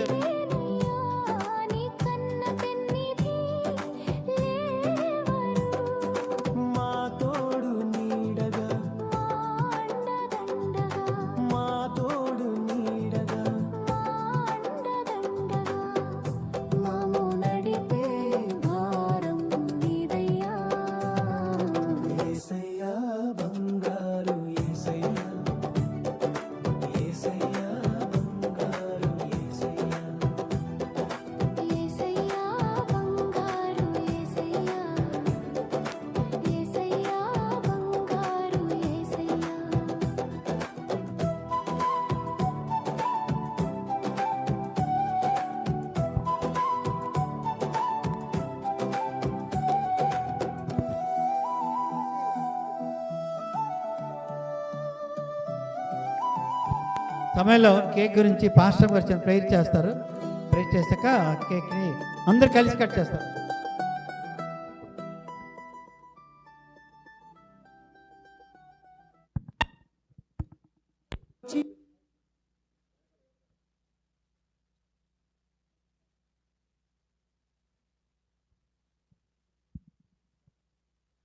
ప్రైజ్ లార్డ్.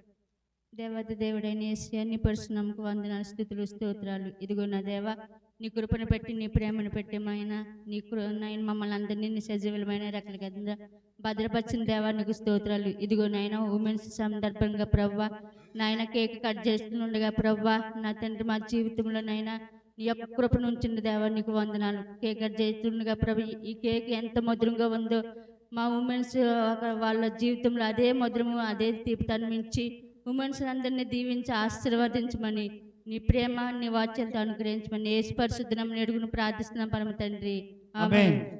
సమయంలో కేక్ అక్కడ హేమలతగా వెలిగిస్తారు. అక్కడ అందరు కలిసి చేసి కట్ చేద్దాం.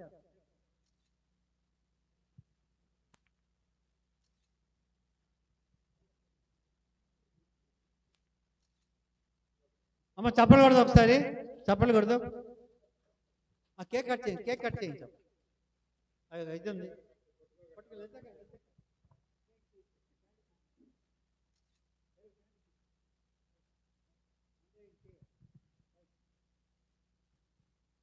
అక్క, పట్టుకోండి అందరూ.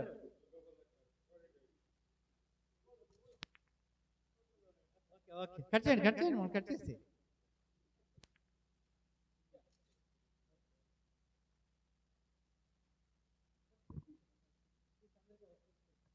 షేర్ చేసుకోండి అక్కడ.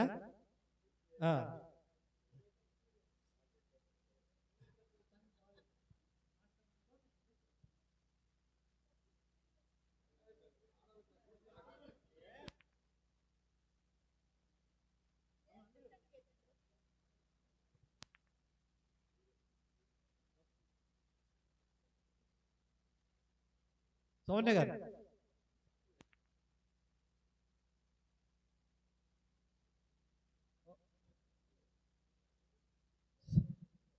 ఓకే, ఆ తర్వాత అది ఇస్తారు, కట్ చేస్తారు. కంటి వెలుగై మా నడిపే భారం నీదయ్యా యేసయ్యా బంగారు అమ్మా సన్మానించేవాళ్ళు ఉండండి, ఫోటో తీద్దాం. యేసయ్యా బంగారు అమ్మా ఇక్కడ మీ 7 ఉండండి.